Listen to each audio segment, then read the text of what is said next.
Where is Joe? Joe! Frere Jacques, where is Joe? Where is Joe? He got lost in D.C. Where is Joe? Where is Joe? Went to the Reagan thing, couldn't find it. Then he did find it. It was the exit. That's the truth. This is, actually... He got confused. Yes, he did. He's a big old dummy. Yes, he is. This is part of the promotion, I thought. Where in the world is Joe Ardinger? We'd like to know. I would. I spoke to him not 30 minutes ago. Let's call him and see where he's at. We sent him down. You can't possibly imagine the traffic. Sent him to downtown D.C. today before all the stuff starts to interview some of the people in line for the Ronald Reagan get-together. He'll lay in state in the rotunda. I hope he's all right. Who, Joe? Yeah. I thought you were talking about Reagan. Don't worry about him. That ship has sailed. Yeah, I think so. Tough to find that rotunda in D.C. Tough pull to find that rotunda. It's round, isn't it? Tough to find the Capitol Rotunda in Washington. As Joe said to me this morning, Mike, on one of his many calls, it's a big building. So he had found the Capitol. Yeah, of course. He just didn't find the part. Joe, can't come to the phone right now. He just didn't find what we were talking about, the rotunda. If there was a part of that building, you could find. Anyway, he should be here momentarily. He should be here momentarily. You're being very fatherly about young Joe, and I think it's, you know what? I think it's noble. Yeah. I think it's noble. But now that I'm thinking of it, and I was talking with you about it in the office, but now that I'm realizing it's the rotunda, of course, I know. It's the big ball. It's the big dome. That's the place. Really, that's the place everybody could find. There were so many steps before the Capitol where Joe was slowed down today. This is true. In his trip to go downtown and ask people questions who are waiting in line. May I take one brief moment? Of course. For a friend of mine, Mr. Tim, over at Tim's River Shore Restaurant. Oh, okay. Enough with this. No. This is important. This is a guy that is being put through holy hell. He's a friend of mine, and I just wanted to say they asked me. I got 4 calls yesterday, 5 calls the day before. Just tell everybody he's open for business. You can't go on his outside decks, but you can go inside the restaurant. This is a guy who is fighting the man and having a very difficult time. Wow. And they all wanted me to say this. I got lots of friends, and I just wanted to say Tim's River Shore is open for business this weekend for his little poker run and everything else, and it's going to be open for business. And I wish him the very best of luck because he's fighting the man. That's all I understand. Stick it to the man. He's fighting the man, and I hope he prevails. Yeah. So anybody else that has cancer, call in for a plug. I'm kidding, of course. Well, he's going through a tough time. You've been down there. I know, but you mentioned the name of the place before. You just. Oh, I mentioned the place name of the place. You threw it in a couple times last week. You threw it in. Tim's? No. No, it was your boat. Well, isn't that by your boat though? No. Tim's is not. Isn't that where you take your boat? No. Really? No. That place? Is that Tim's is a restaurant. This does not benefit me in any way, shape, or form. Oh, I'm not doubting that. Does Mary Rabbit eat there? No, Mary Rabbit's up the road. Mary Rabbit called me yesterday to tell me about Tim. To tell me about Tim. She's not the man, though. What's that? She's not the man. No. She's with Tim. Good for Mary Rabbit. Right. I didn't mention it just last week, though. That was another plug. Okay, that was another plug. God damn it, it's that time of year, Don. I'm sorry, there'll be a few more probably coming down the road.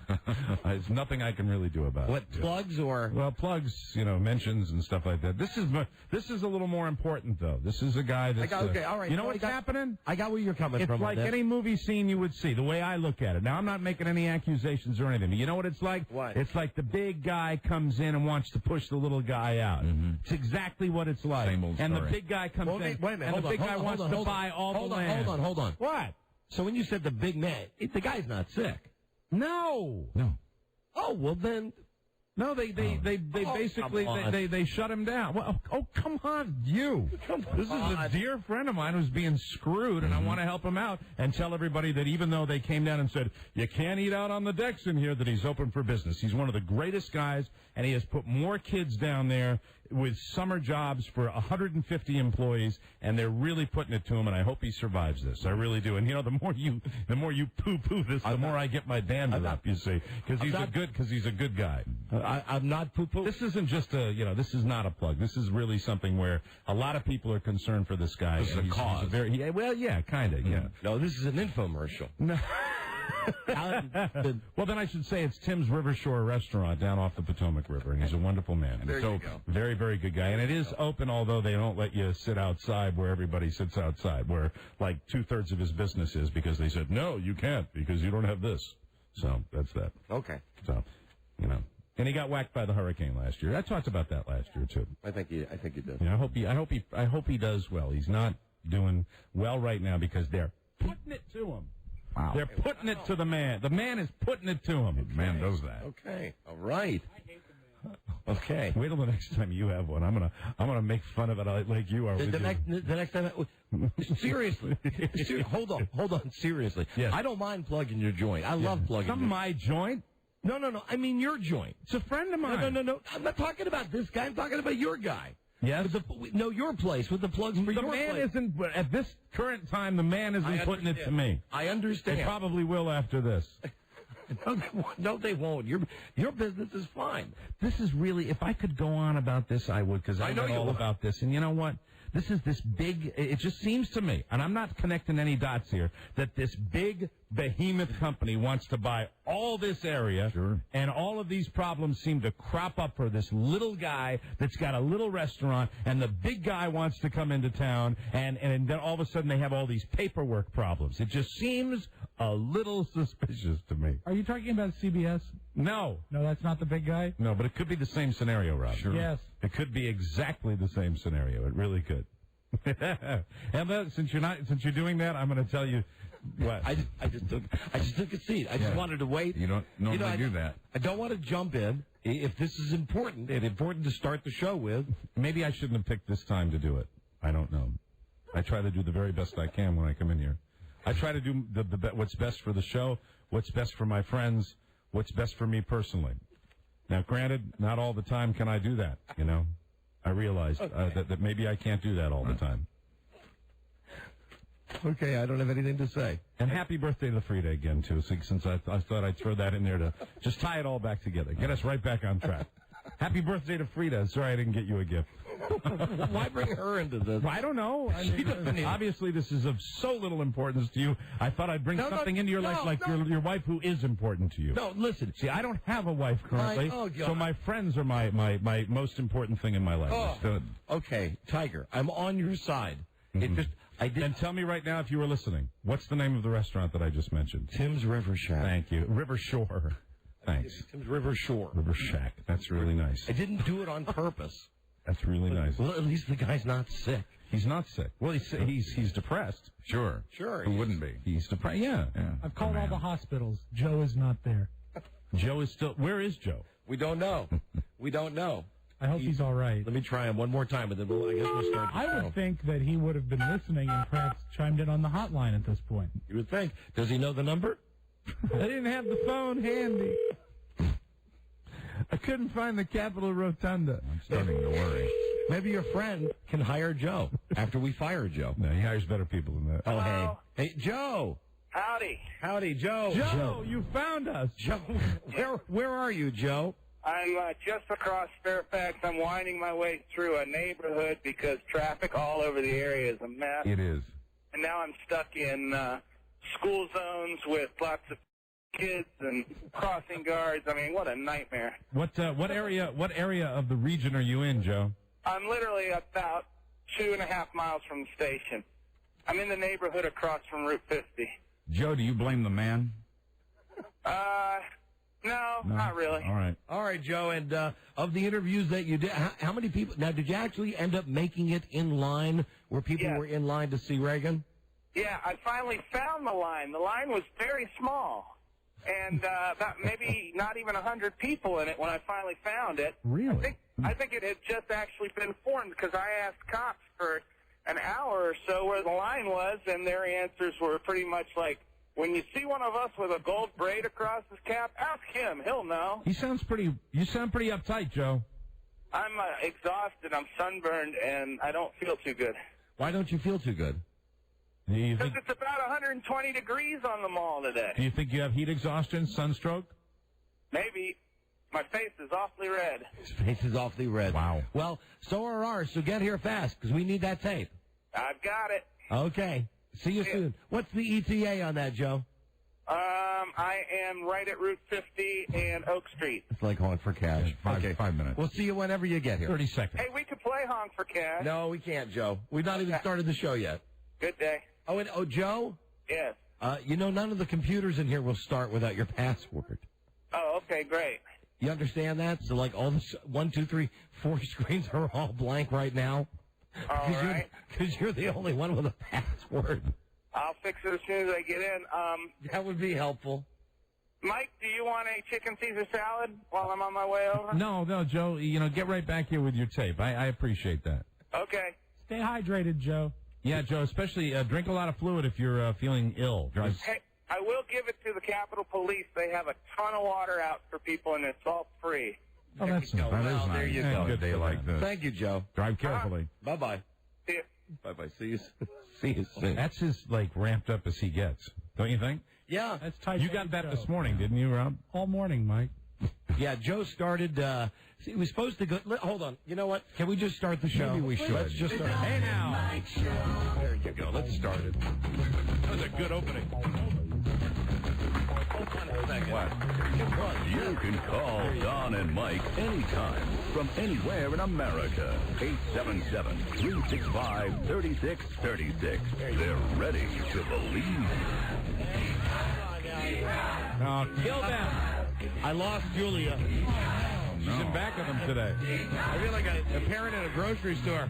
If you saw a little girl with a bunch of bad guys, please send her up the aisle. Based on a true story, he was a neo-Nazi. Find her? One true enemy. Himself. A man of faith. A man of hate. And a soul torn apart. Viewer discretion advised. And hold on, let's see. Where's Julia? Hello. There you go. You lost my daughter? Just like her mother.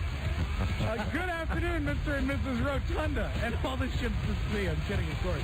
The two gentlemen that Nancy Reagan took the time to wave to this morning, Don Geronimo and Mike O'Mara. Yeah. Thank you, Robbie, and hi. Thank you for listening, everybody. Don and Mike Show, new episode on this Wednesday. 06 09 04. Hi, Don and Mike. Buzz Burbank here. Howdy, Buzz. Yeah, June 9, 2004. Right. Call us from anywhere in America, 877-365-3636. Yeah, go ahead. From Canada, thank you, 800-636-1067. From Washington on WJFK FM, 202-432-1067. Can I just have a personal minute here? Go ahead. You had 12. Go ahead. This is very important. You got it. I mean, I know you might not, I know you will think this is important, too. I'd like to say happy birthday to my daughter, Catherine, who is 9 years old today. Now I will say, Happy this is a birthday, man. Catherine. Now I will say, this is a man with misplaced priorities. Ladies and gentlemen, Maybe you're right. Or if in the cold open to a pre-show where we don't even have the bit and we're scrambling to find out, if you just said, hey, there's something I'd like to say. Right. It's Catherine's birthday today. Right. I swear to Christ, I would have. You wouldn't have poo-pooed it or diminished it or anything. No. You would have done what you're doing beautiful, but the first thing is a plug for a guy at a joint. Yeah, I know. But Catherine's not getting it from the man. She's not. I want to say, my daughter, I am so proud of her. Soon to be fourth grader, just finished the third grade, and 9 years old today. Wow. And, got the great location tonight. Real excited about that. We tried to get her to go to the Japanese steakhouse. Unfortunately, that's not going to work. Yes, it will be my place. Yeah! Well, now, if you Chuck's! We're going to Chuck's tonight. Well, now, why wouldn't Chuck E. Cheese. Why wouldn't you take her to the place where the man, the place that you just did the commercial for? Well, because there's it's far away from where she lives, so that's why, and it's late by the time I get home and all that. I mean, if you really wanted to help the guy, though. I was there today. Oh, I had lunch there. That might explain the commercial. No, they asked me to come down. A couple of people did. That's what that. Well, happy birthday to your daughter. Happy birthday, Catherine. That is great. 9 years old today. Wow, cool. That is great. Joe is not here. He just walked by the window. Oh, He's here. He's here. Fantastic. Okay. We're going to have the guy from... what are you laughing at? You. Why? Because sometimes you make me laugh. I was laughing at you. That's it. Go ahead. I'm not laughing really, at you. You amuse me sometimes. Why don't you, whatever you got, just go ahead and get it out. All right, I just want to mention something about somebody that's going to be at the birthday party for Catherine. Yes. Boz Skaggs. Good gag. Yeah. I'm pretty excited about it. But, he's only going to be there for 5 minutes. And he's bringing ponies. Of course. And then he's out the door. And then he's gone. And then he's gone. All right, so Joe's here. Yeah. Are we just going to play the tape live on the air? I think so. Is that what we're going to do? All right, that's what we'll do. All right. I wanted to mention Matt Rogers, the American Idol guy. He's going to be calling in either today or tomorrow. Good. He was overwhelmed with all of the good. all of the email and internet response he got. Don't think it matters a hill of beans. But anyway, he's excited. Good. He's excited. He's the tall, goofy country white guy from American Idol that didn't make the final 10 to go on tour, something silly like that. Good. We had him on yesterday, so he'll be on today or tomorrow or sometime. Wonderful. And back for your wife's birthday next year. I don't know. Yeah, and listen, it doesn't rank up there with an announcement of a guy who's building and business is being pushed down by the man. Right. But if I could take 30 seconds to tell you why my wife is nuts today. What did she do today? What she did yesterday, what she's done for the last 3 months. She goes to art class. This is another one. Another one of the many things she does. Is this like a general art class, or is this a specific art class? This is, I mean, is she painting? Is she sculpting? Or is she doing it all? She's, she's painting. It's a painting class. So, she's at the painting class last night. That's fine with me. Get home, have dinner with my kid. We have a nice time. She comes home. She sets her stuff out. I don't even think about it. I wake up this morning. I come down to get my coffee. I go to get the newspaper, and I walk past the dining room table, and there is a gigantic picture that she's painted of a big, fat, naked guy. Ew! And pretty... And it's not anybody you know? Well, no, and the sad thing, it was someone I knew, Mike. It was... Would you like me to turn on my side? No, it's no one that I knew. And I stood there for a second. I hadn't even had a sip of coffee. Just like, what the hell's going on in this house that I'm living in, this crazy house? Where now, there's ladders everywhere, and there's work guys everywhere, and the bathroom's still not done. And here, in the middle of my dining room table, is a big 6x4 portrait of some naked guy with all... fat guy? Well, I would say Jim Belushi fat. Fat like me. And did you find out, was it a real model? I'm guessing it was. I didn't ask her about it. I didn't ask her about it. She's going to the class for weeks. So that's... do you intend to ask her about it on the air or off the air, or will you just let it go? No, I'll ask her at some point. But frankly, I had enough of her on the show on Monday, so I just am mentioning it now. I'm just curious. Sometimes you'll mention a fact, and I just would love to know whether it's indeed some smelly, sweaty guy up on a slab. I'm sure it is. Yeah. I'm sure it is. I only bring it to your attention just because these are the things that make my world go around. You have the things that make your world go around. Yes, indeed. I have the things that make my world go around, but I think that we can all agree with Mr. Larry Bird. This has got to be the number one thing to talk about today. And I know you would think the headline screams Rob Spiewak. Mm-hmm. Larry Bird says the NBA needs more whites. Really? Yes. That's Rob applauding. That would be Rob in the background. Now, listen, you want to talk about stupid. First off, look at Larry Bird. Okay, just look at him. I mean, he gives all whites a bad name to begin with. Larry Bird has always had a bit of a tard-like quality. Absolutely. And when you hear him speak, he's more like... And he's kind of like Cletus. You know what I mean? Very much so. I mean, if you cast a character... Almost cartoon Cletus-like. I mean, if you're going to say, you're going to get someone to represent the white man, I don't think you'd go Larry Bird. I don't think out of all the choices you had, if you're a white guy, to say, who's your role model? Who's the guy that... No, you'd want to get somebody like the aforementioned Jim Belushi. That's better. That's what you want. Anyway, here's what he said. This is a show that's going to be on ESPN tomorrow night. Jim Gray says, what do you think about it? It is the very black leaf. Jim Gray was the one doing the interview? Yeah, of course. Different. Jim Gray! It changes everything. We got to get Jim Gray on the phone. He's great. So he says, does the NBA lack enough white superstars?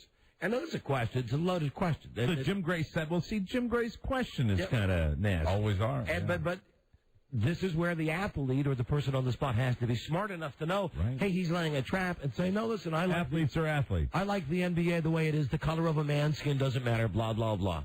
Well, no. Here's Larry Bird, and you would think I am quoting Rob Spiewak if Rob was athletic enough to play.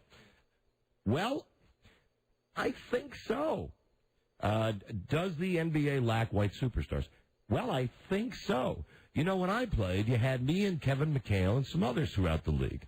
I think it's good for a fan base because we all know the majority of the fans are white. And if you just had a couple white guys in there, you might get them a little excited. But it is a black man's game, and it will be forever. I mean, the greatest athletes in the world are African American. And, you know, considering that I watched the game the other night, I'm as white as can be. Here's the part now. It really make you proud to be a white man. Larry Bird says when he was playing, he really got irritated when the other team would have a white player guard him. I still don't understand why. I don't care who guarded me, red, yellow, or black. I just didn't want a white guarding me because it's a disrespect to my game. Wow. What a dope. There you go. Wow. You know, listen. What if the white guy happens to be the best guard on the team? Mike, it doesn't matter. It just doesn't matter. It's a disrespect. You know, Larry, I got news for you. You should go jump in a big vat of chocolate and turn yourself into a black man if you want. Maybe you for will. God's sakes. What Larry Bird? You know. Well, let me. And what's the other comment here that caught my eye? That the fans are white. If you just had a couple of white guys in there, you might get them a little more excited. But doesn't that happen occasionally, where you get a couple of white guys that come into the NBA? Yeah, that's right. That's the way it's always been. It's the way it's been since I've been following the NBA. The game, and don't think that they don't already play it up. The other night when what's his name, Bill Walton's kid came in, who's got the good fortune to have the looks of Bill Walton. Yeah, he's handsome, just like his daddy. He comes in and he made a couple of timely plays. You would have thought that Michael Jordan and Dr. J and every player in the history of basketball had come back reincarnated the way that these guys were. You know, and in essence, what they're saying is, hey, look at this. You've got Shaq and you've got Kobe. But now look, there's a common white man who is stepping onto the court and amazingly passing the ball to these coloreds. You know, it doesn't bother me when I watch the NBA. I don't need to see white guys out there. It's the best players. You know, it's the best players. I mean, that's the way it is. And the same in football. You know, I'll tell you something. I won't say who it was, but a member of my family, now not Frieda's family, a member of my family. This is maybe 10 years ago when Fox first got the rights to NFL football. They were doing all the crazy stuff like putting graphics on and all the stuff we'd never seen before. Right. And one of the things that they did was they would put players' faces up. So when they would announce like the defense, you would see all 11 players' faces. Well, I was talking to a member of my family, a deceased uncle, who was outraged to find out that his beloved Packers secondary was all black. Now, keep in mind, it had been all black for, I don't know, I'm sure, 5 or 6 years. It's just no one had ever taken the time to point it out to this person, and that was the comment. The comment, we're watching the game on the comment on the phone, and the comment was, when did they get no white players on the defense? What the hell is going on? You know, same difference. The NFL is more black than it's white as far as the players go. But if you're rooting for a particular team... But who cares? I agree. In this day and age, if you're rooting for a particular team, I mean, you're a real big fan. Doesn't it not matter at all? I mean, what matters is the best team, right? And that's all people care about. Larry Bird, you wonder why we whites are so oppressed. You wonder why for years and years we whites have been just taken like we haven't had everything handed to us. Because that Nimrod has a bully pulpit. And listen to this. Listen to this. I don't care who guards me, red, yellow, black. I just don't want a white. Because it's a disrespect to my game. That's a strange, confused man right there. It sure is. Very, very strange. Sure is. And hold on. Then Magic Johnson says, too, we need more LBs. That'd be Larry Bird's. Well, that's true. I mean, Larry Bird was a great player. You go into a neighborhood, you say Larry Bird, black people know who he is. They give him respect. Oh, God. The respect that Larry craves. It gets back to the black-white thing again. Yes, it does. Yes, it sure does. And I just want to say, as a white man, I mean, I could, I finally feel some empathy for blacks when someone like Jesse Jackson says something, and white people assume he's speaking for all black people. Right. Well, as a whitey, I don't agree, and I don't think that this guy stands for all whites. Larry Bird doesn't. So you think if they threw out a guard, they guarded Larry Bird with a white guy, you think he'd just go, oh, jeez, Yeah. or as he would say, why are you guarding me with a white guy? I ain't read a brown anybody but white. That's a disrespect to my game. You know the fans are white. You throw one or two white boys in there, might make them happy. So if the black guy that's crappier than the white guy is thrown out to guard Larry Bird, then he'd be happier about that? But hold on, even if the black guy was an inferior player to the white guy. Because it's a disrespect to his game to have a white man guarding him. I'm totally confused. Hey, Larry, the last time I looked in the mirror, dude, you're whiter than powder. You know what I mean? Really, you're the whitest of white guys. Man. How could you complain when another white guy is guarding you in a game? You know, in the world of sport, which always has seemed to cut across all racial lines, I thought that everybody was kind of beyond that. But, really, don't take away the guilt from a Mr. Jim Gray, who I agree with you. That was a loaded question. Sure it was. And a more intelligent individual probably would have handled it. Of course more not. Skill. But can you blame Jim Gray? I say to Jim Gray, get a bus, go over to Dallas Cowboys training camp, talk to Bill Parcells, and here's see the what you thing. can get out of him. Yeah. You know, how much would you want to bet that Jim Gray has heard Larry Bird say these things off the record, or heard that he said them, and he thinks, hey, I'll get him to sit down, do a little one-on-one with him. What's happening, Bird? You're the greatest. Sure. Hey, Larry, boy, you're fantastic. Wait, don't we need more white star players in the NBA? Meanwhile, Pete Rose is on the other side of the glass going, shut up! Don't talk to him! Even Pete Rose knows. Don't talk to him! Even Pete Rose knows. It's Jim Gray. No good can come of that. That is still good. Hello, Don and Mike Show. Hello. Hey, Don, I'm surprised you didn't recognize me. I've been working in your house for like a year and a half. This is a guy trying to be funny? I don't get it. That you're pretending... No, I'm a construction worker. That's the portrait your wife painted while you were away. Oh, all right. Are you? So you're the kind of Jim Belushi lookalike? There you go. Okay, I get jokes. Hello, Don and Mike Show. Hey, Don. Hello. Hey, you know what would be helpful? Hey, joke or no joke, that guy was creepy. Hey, Joe, if you could come in and turn the computer on, it would really help with answering the phone. I would, but the traffic's killing me. No, he's here, I think, right? Yeah. Is that he's here? Hello? Don. Yes, and Mike, hi. Hey, I wanted to say I've noticed over the years that the white population in the NBA has been increasing, but they're all foreign players, named Bersterback or something like that. Yeah, this is true. I mean, That's right. Would the majority of white players in the NBA now be from Eastern Europe? Yeah, you see a bunch of white guys out there these days, which surprised me, and then I noticed they're all foreigners. Hey, but if you go with Chris Rock, it doesn't matter. You know what I mean? He doesn't discriminate. You know what I mean? A guy comes off the boat, Romanian, remember that line? You're Romanian, cracker? I hate you the same. Right. Hello, Don and Mike Show. Yeah, hi. I was just trying to think of what the white guy that Larry Bird was covering was thinking, and it's probably something like, I got the white guy. Okay. All right, maybe you're right. Probably be easier for him. I don't know. Hello, Don and Mike Show. Hello? You know that Magic Johnson was there with them during the interview as well. No, I mentioned that. I mentioned Magic's quote. I'm sorry. I apologize. I'm a dumbass. Okay, all right. Bye-bye. Hello, Don and Mike Show. Hello. Rob. Hold on. Give me a second. Joe's resetting the computers now for the telephones. How you doing, Joe? You okay, pal? You hot? What's happening? I'm fine. You look okay. You didn't get too much sun. Yeah. Rush hour was early today. Yes. Because will leave. Well, no, they said it was going to absolutely just paralyze the city. It would be crazy for the next 2 days. It's on its way there. Here in D.C. for the next 3 days, you're not going to be able to drive anywhere because Reagan's downtown. But, yeah, it was hot down there. All right, well, I got a little sun. A little bit of sun, I feel it. Yeah, you look like you'll be okay there. See, you got the tape? You got the tape? Yeah, I got some good stuff.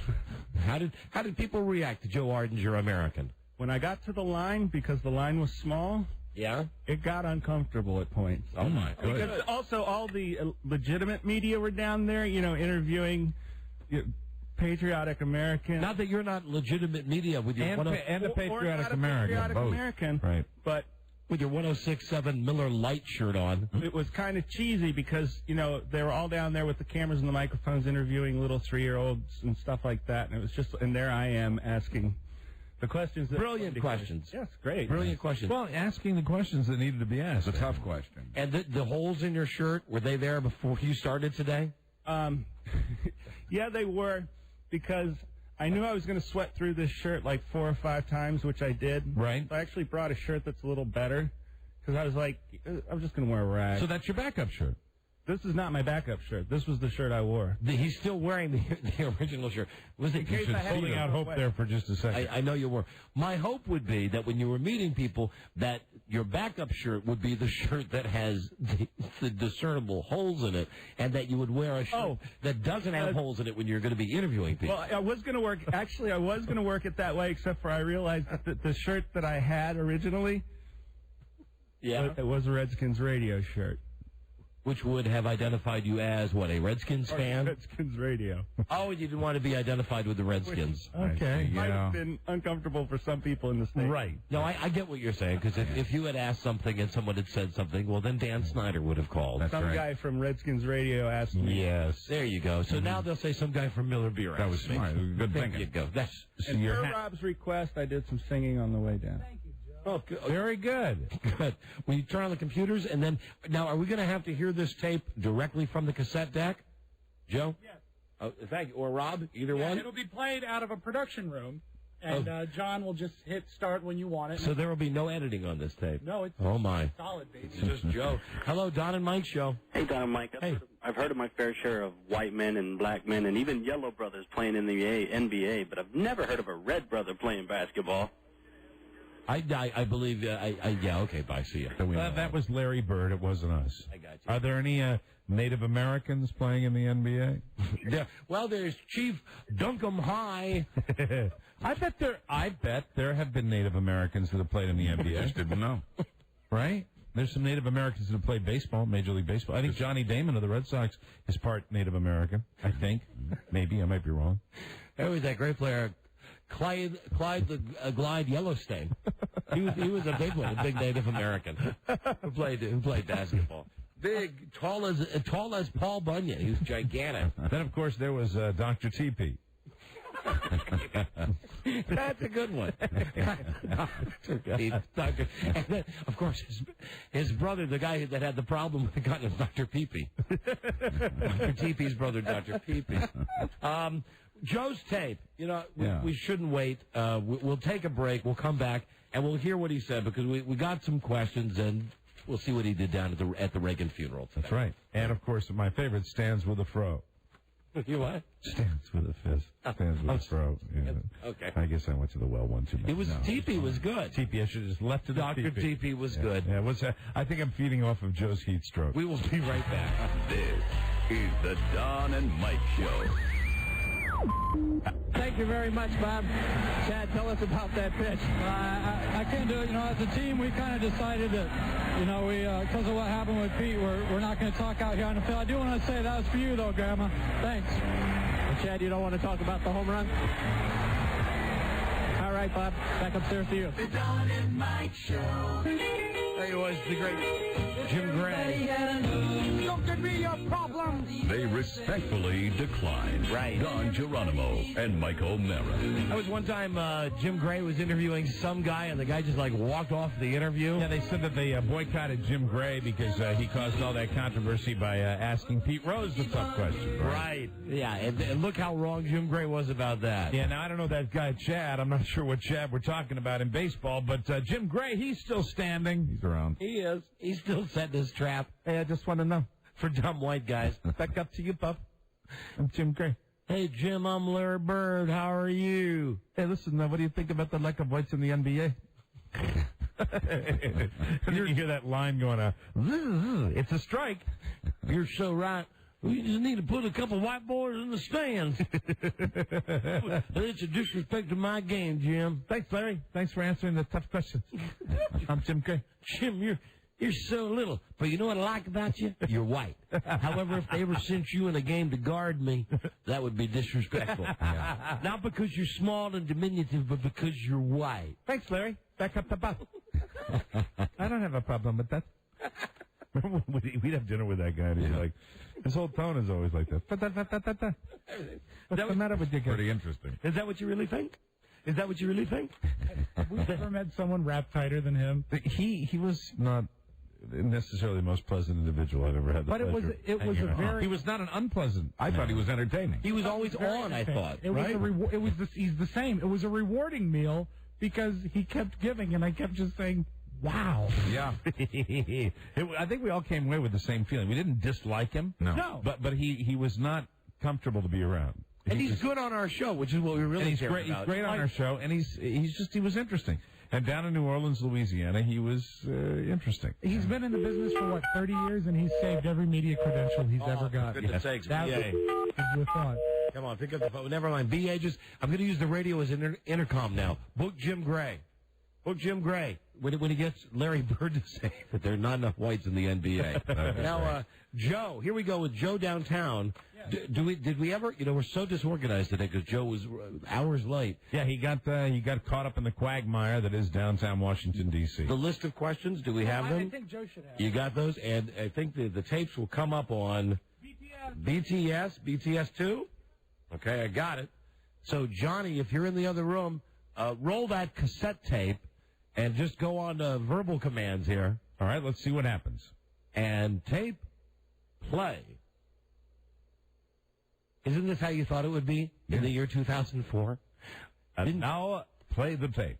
Didn't you think that it would be like this? Didn't you think it would be like, one thing when I was watching Minority Report the other day, which is something on HBO all the time that I never turn off, when Tom Cruise walks into his apartment and goes, lights.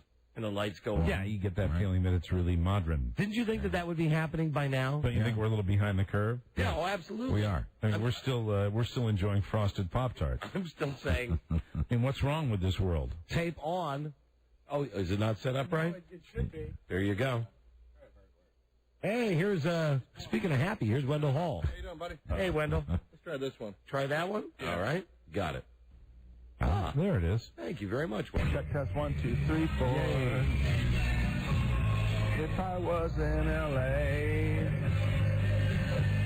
Oh, God. California dreaming on such a winter's day. Oh, dear. All right, I've got a question.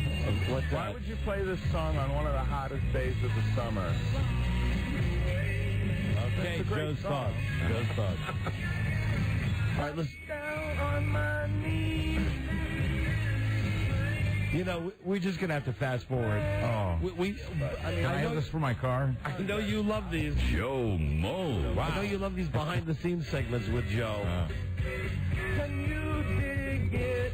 Yes, I can. I've been waiting such a long time. Just driving in the car. 94.7 playing an oldie song. I thought they were a classic rock station. I must be mistaken. So, Joe. Ooh. Here's a band that's pretty irrelevant. Joe. Anyway, here are the questions. Please just cue it up to where Joe gets downtown. Another day. Joe's Music Corner. Somebody's got to give Joe his own weekend show here. We can listen to the tape of Joe driving around any day. And I would like to, because I share Buzz's love of that. It's just... Now here's the band that's pretty irrelevant. Today, time is of the essence. We have guests, we have Les Moonves on the show today, our new boss. Les Moonves will be coming on the show. He is the head of everything. So here are the questions. There are 22 questions. Wow.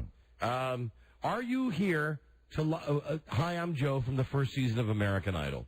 Are you here to line up? Are you here to line up to be first to buy Bill Clinton's new book? Have you heard about the passing of noted Hollywood actor Ronald Reagan? How did Ronald Reagan change the United States? Can you share a fond memory of the Gipper, Ronald Wilson Dutch Reagan? Do you plan to purchase the preferred funeral ticket so you don't have to wait in line? True or false? Merv Griffin is a pallbearer. And, of course, we know the answer to that. The answer is true. That is true. What say you? All these years later, do you forgive Reagan for the Watergate scandal? Oh, God. As a Vietnam vet, this question is important to me. Shouldn't Reagan have gotten us out of Vietnam before he died? Oh, no. Do you think Nancy is on Atkins or South Beach? Why? Do you think Nancy is dating yet? If they put Reagan on the dime, do you think Bill Clinton should go on the dirty penny? Oh! Will you be enjoying the federal holiday this Friday? I hope the weather's nice. That's just because a lot of people around here get Friday off. Right. Of course. Which ex-president, in your opinion, will be the next to die? Oh, and then the follow-up is whoever they say. Right. I agree. I find it sad that Reagan's death has taken all the media attention away from the recent death of James Garner. we always get James Garner in there. Jim. What say you? Mr. Reagan loved jelly beans. To honor him, will you give me some candy? Would you like me to talk in my British accent for a few questions? Did you see Michael Reagan on Celebrity Mole? Wasn't he great? Do you think Dale Earnhardt is driving Mr. Reagan around heaven? What should the NFL do to Bill Parcells? Do you intend to watch the new NBC Friends spinoff, Joey? Will you watch The Sopranos season finale this Sunday? And the final question, which I wrote, for my wife, dedicated to my wife. Is it appropriate for godchildren to send Mother's Day cards to their godmothers? Amen.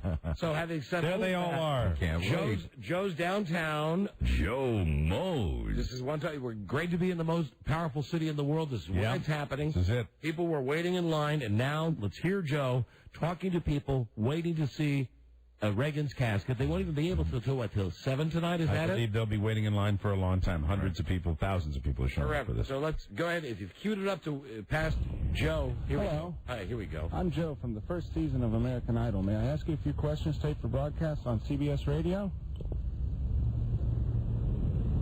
You have to. Fantastic. Have you heard about the passing of noted Hollywood actor Ronald Reagan? Excuse me? Have you heard about the Stop the passing tape of for 1 noted second. Hollywood actor? Oh, thank you. He's already missed the first question is are you in line? Because he hasn't found the line yet. So he's thinking he's not going to find the line. Okay, That makes all right. sense then. Okay, and hold on, we got a good call here too. Hello, Neil. Neil. Oh, that's too What bad. did Neil pull the ripcord on? Well, maybe he'll call back. It's funny. I'll let him say it. Very good. Let him say it. Anyway, but Joe, back to Joe. Have you heard about the passing of noted Hollywood actor? How did Ronald Reagan change the United States of America? Oh, thanks then. Okay, and hold on, we got a good call here too. Hello, Neil. Neil. Oh, that's too What bad. did Neil pull the ripcord on? Well, maybe he'll call back. It's funny. I'll let him say it. Very good. Let him say it. Anyway, but Joe, back to Joe. Have you heard about the passing of noted Hollywood actor? How did Ronald Reagan change the United States of America? I don't know so much about that. It was before my time. Can you share a fond memory of the Gipper, Ronald Wilson Dutch Reagan? No.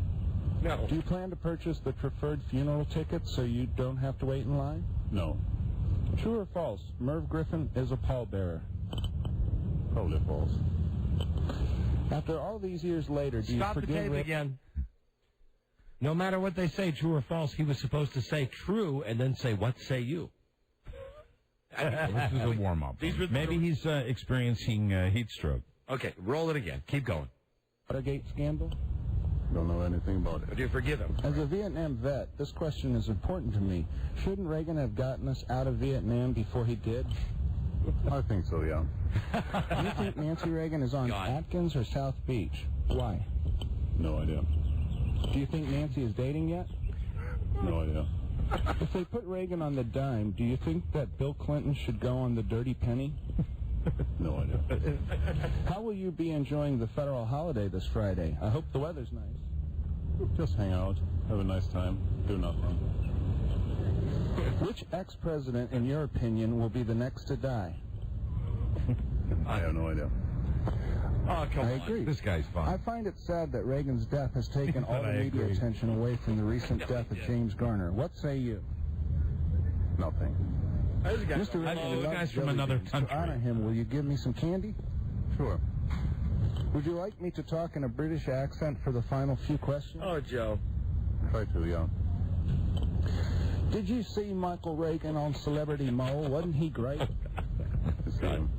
Do you think Dale Earnhardt is driving Mr. Reagan around in heaven? No. What should the NFL do to Bill Parcells? Is this his British accent? Yeah. Do you intend to Sounds watch Southern. the new NBC Friends spin-off show, Joey? No. Southern England. Will you watch The Sopranos season finale this Sunday? No. This guy was Is it clueless. appropriate for godchildren to send Mother's Day cards to their godmothers? Sure. Great, thanks for your time. Of that one, he has an opinion on. Yeah. I'd be like James Earl Jones. Joe? Hello. I'm not a news person. I'm Joe from the first season of American Idol. May I ask you a few questions taped for broadcast for CBS Radio? Thanks. Hey, give her the effort.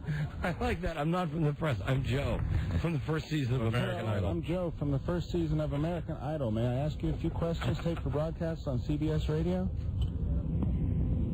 Oh, do we have to hear all of the rejection? Rejection. He did. Hello. I'm Joe from the first season of American Idol. Can I ask you a few questions taped for CBS? 3. These are all people downtown waiting in line or maybe at the Capitol area at this point by where Reagan's casket was. Yeah, that was the third rejection in a row. Can I ask you a few questions taped for broadcast for CBS Radio? Nope, that's 4. 4 in a row. Poor boy. At least lots Hello, of rejection I'm in Joe this hot from the weather. first season of American Idol. May I ask you a few questions taped for broadcast on CBS Radio? Sure. There, okay. Here we go. Sucker. Have you heard about the passing of noted Hollywood actor Ronald Reagan? Yes, I know 40th President Ronald Reagan, yes. Okay, How we did got a good Ronald guy here. Reagan change the United States of America? By helping to end the war on communism, end the Cold War. Can you share a fond memory of the Gipper, Ronald Wilson Dutch Reagan? Fond memory. And they start to go south here, the questions do. His speech after the Challenger disaster. We got a good guy here. Do you plan to purchase the preferred funeral ticket so you don't have to wait in line? I didn't know about it. Yeah. True or false? Merv Griffin is a pallbearer. What say you? True. After all these years later, do you got it forgive right. Reagan for the Watergate scandal? For all these years, I don't believe I was alive then. So I have no first-hand knowledge. Hold on, stop As a the tape. Vietnam Stop the vet, tape. Stop the tape. I was going to say, we maybe had a guy. He was cruising, and then he missed the whole thing. Yeah. Reagan wasn't president during Watergate. But listen. Right. That's the joke. Although he did get it right that Merv Griffin was the pallbearer. He nailed that one. Yeah. True. Well, I believe that he's tracking with a few things, not tracking with others. All right, let it roll. Important to me. Shouldn't Reagan have gotten us out of Vietnam before he did? Reagan should have gotten us out of Vietnam. Did he have the power to? Wow. Oh, totally. Tell me. I don't believe he did. You tell me. He was in the power in 1980. Do you think Nancy Reagan is on Atkins or South Beach, and why? Atkins or South Beach? She's quite skinny. She doesn't need to be on a diet. If they put Reagan on the dime, do you think that Bill Clinton should go on the dirty penny? Dirty penny. Hey, and Sure, why not? Joe just How will you be enjoying the federal holiday this Friday? I hope the weather's nice. He skipped the president about his Nancy date. The question about his Nancy dating yet. Which ex-president, in your opinion, will be the next to die? Gerald Ford, he's 91. I agree. Good answer. I find it sad that Reagan's death has taken all the media attention away from the recent death of James Garner. What say you? I don't remember much about James Garner. Was he Rockford Files? That's right. I didn't watch that. Right. Mr. Reagan loved jelly beans. To honor him, will you give me some candy? If I had some in my possession. Would you like me to talk in a British accent for the final few questions? No. No, please say no. Please say no. Sure. Did you see Michael Reagan on Celebrity Mole? Wasn't he great? I did not see him. Do you think Dale Earnhardt is driving Mr. Reagan around heaven? Probably not. What should the NFL do about Bill Parcells? His accent. Nothing. You apologized. Right. Do you intend to watch the new NBC Friends spin-off show, Joey? No. Will you watch The Sopranos season finale this Sunday? No, I don't have HBO. And finally, is it appropriate for godchildren to send Mother's Day cards to their godmothers? What was the question again? Sorry. Is it appropriate for godchildren to send Mother's Day cards to their godmothers? Sure. Depends on the relationship. Thanks for your time. All right, not bad, Joe. Stop it there. Now, I had a guy who seemed to be kind of on top of it. Yeah, but then he wavered a few times. Kind He didn't of track with the whole Vietnam Watergate stuff. No. Right. Not really with it. And, Joe, I can understand. But you got to ask the question, do you think Nancy's dating you? Yeah, that's the one that walks the line. You got to do it. All right, let's roll another one, or let's see how many more turndowns he's going to get. Hold on. Stop it, Johnny. Here's Joe. Hi, Joe. I did forget that one, I guess because the sweat was pouring off my face, but I did remember the rest of the questions the rest of the way. And let's just say I remembered the Nancy question when it mattered the most. And how many more of these until you actually get into line? I think that there's one more guy out of line, and then after that, it's in line. You'll know because I start with the Bill Clinton book question. All right, very good. Let's hear one more out of line. And here is. Hold on, Johnny. Stop it again. Here's Neil. Neil. Don. Yes. Don, we never edit Joe's thoughts. See, I thought that was funny. I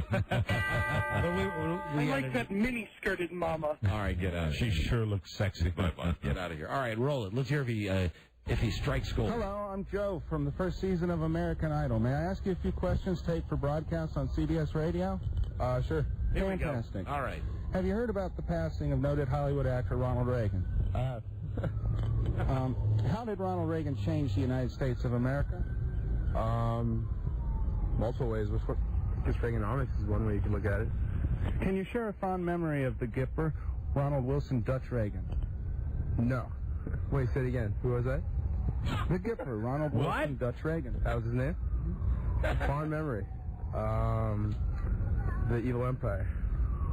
Do you plan What was that? Stop the tape. First off, he thought the name was Ronald Wilson Dutch Reagan. The Gipper Ronald Wilson Dutch Reagan was the whole answer, and I believe he was saying the Olympics.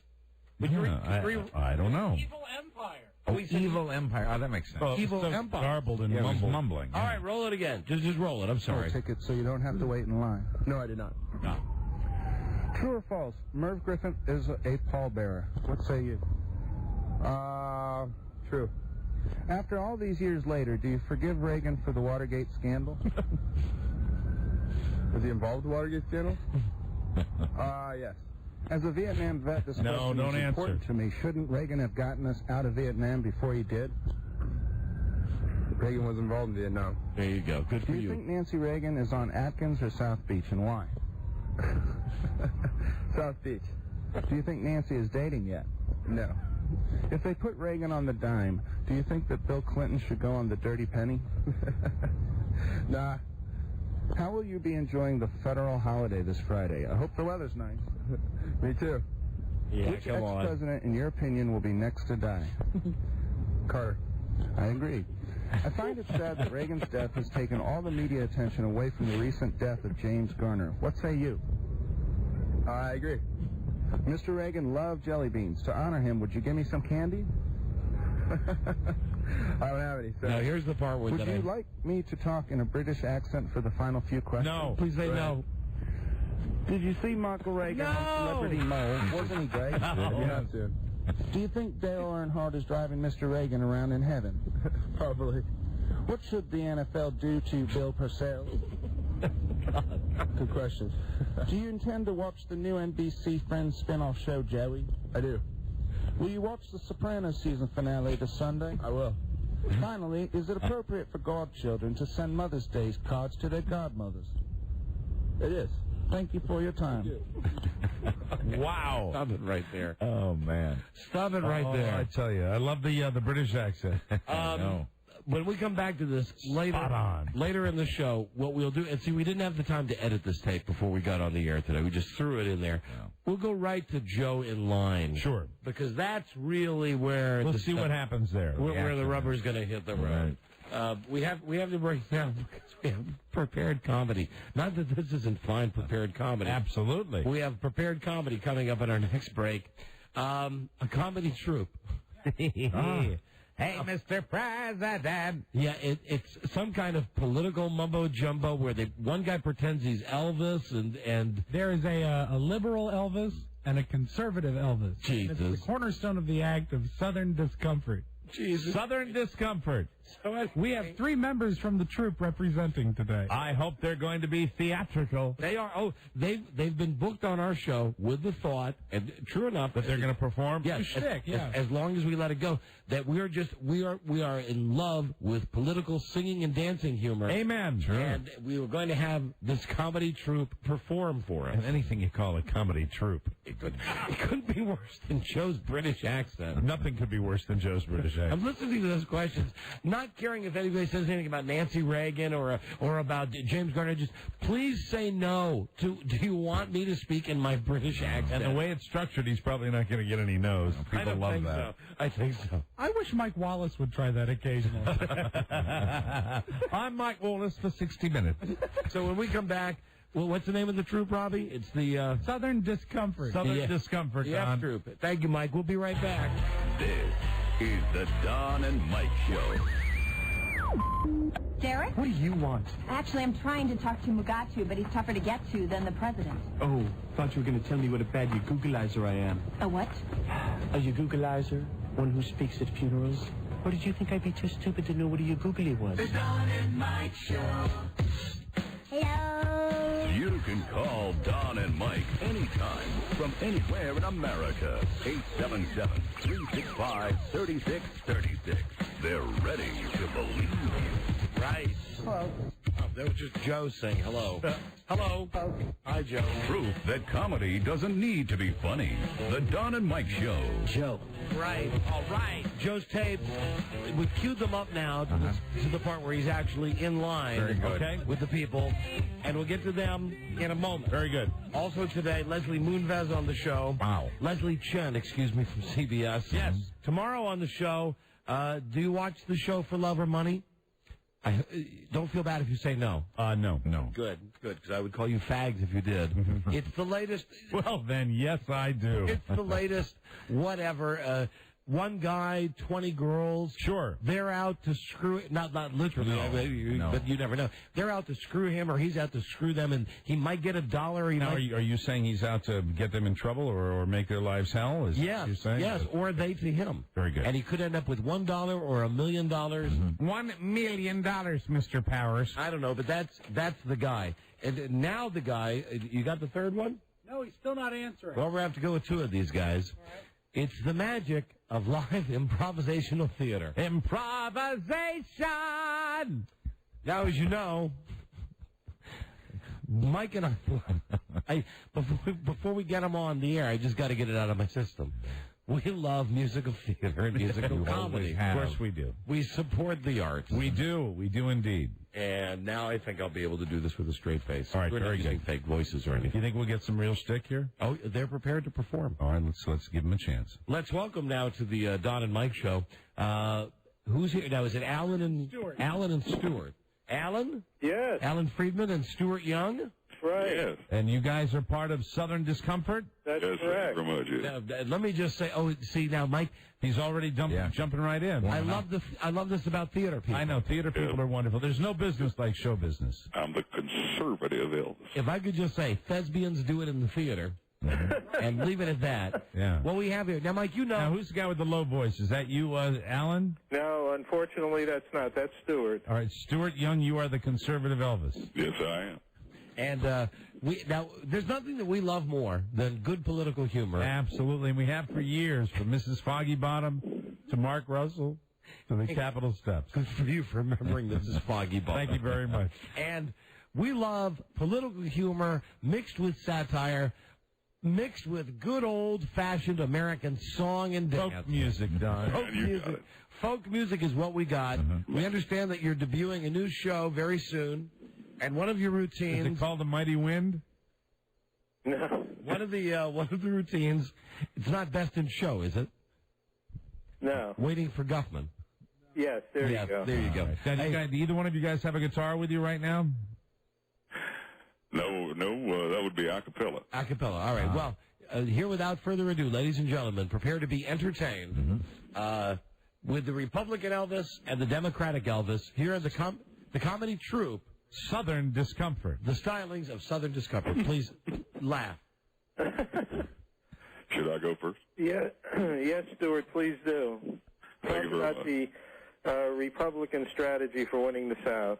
Yeah, well, I'm opposed to John Kerry. Just want to say that right. Guys, hold on. I know that showbiz, anything happens in showbiz. Right. The third member of the troupe is on the line. That would be Tim Satimi? Yeah. It would be Tim.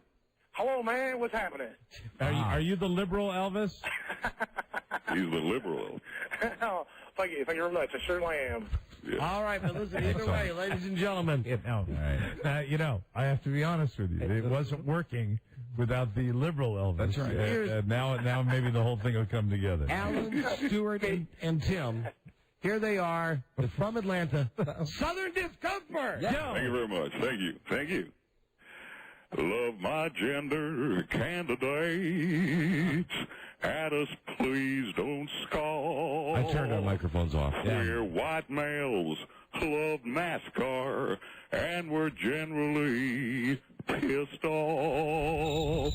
Love my gender if you want to win election day, or we vow to track you down. Now another one of them should be singing soon, right? Like in response? Thank you very much. Thank you. Are we on mics now? Oh, baby. See, baby, man. They just go. Just let them run. Yeah. You want to hear some? You want to hear some little liberal Elvis here? I'll show you what you're going to do here. Yeah.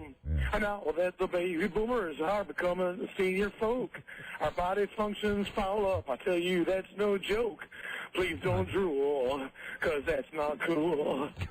Oh, you don't have to squelch that belch. Baby, I just tell you, please don't drool. With the Joe tapes, we know that they're going to be. Oh, let me break it. Stuart, tell them about where. Yeah. Hey, look, can I just say? Bravo. Wow. Fantastic. Please, Fantastic. Could we hear more? Yeah, I want you to know that I'm opposed to John Kerry because he keeps changing his position on all the issues. Really, Elvis? Yeah, I'm thinking that his favorite place to eat is Waffle House. His favorite footwear? Favorite footwear is flip-flop. Yeah. So when you guys go out, what kind of response do you get to this routine? We're very similar to this. How's it going so far, fellas? You want to say, buddy, I'm glad I'm dead. Hold on, one at a time. Alan, how do you think, not this appearance, but overall your career as this comedy troupe, how do you think it's going?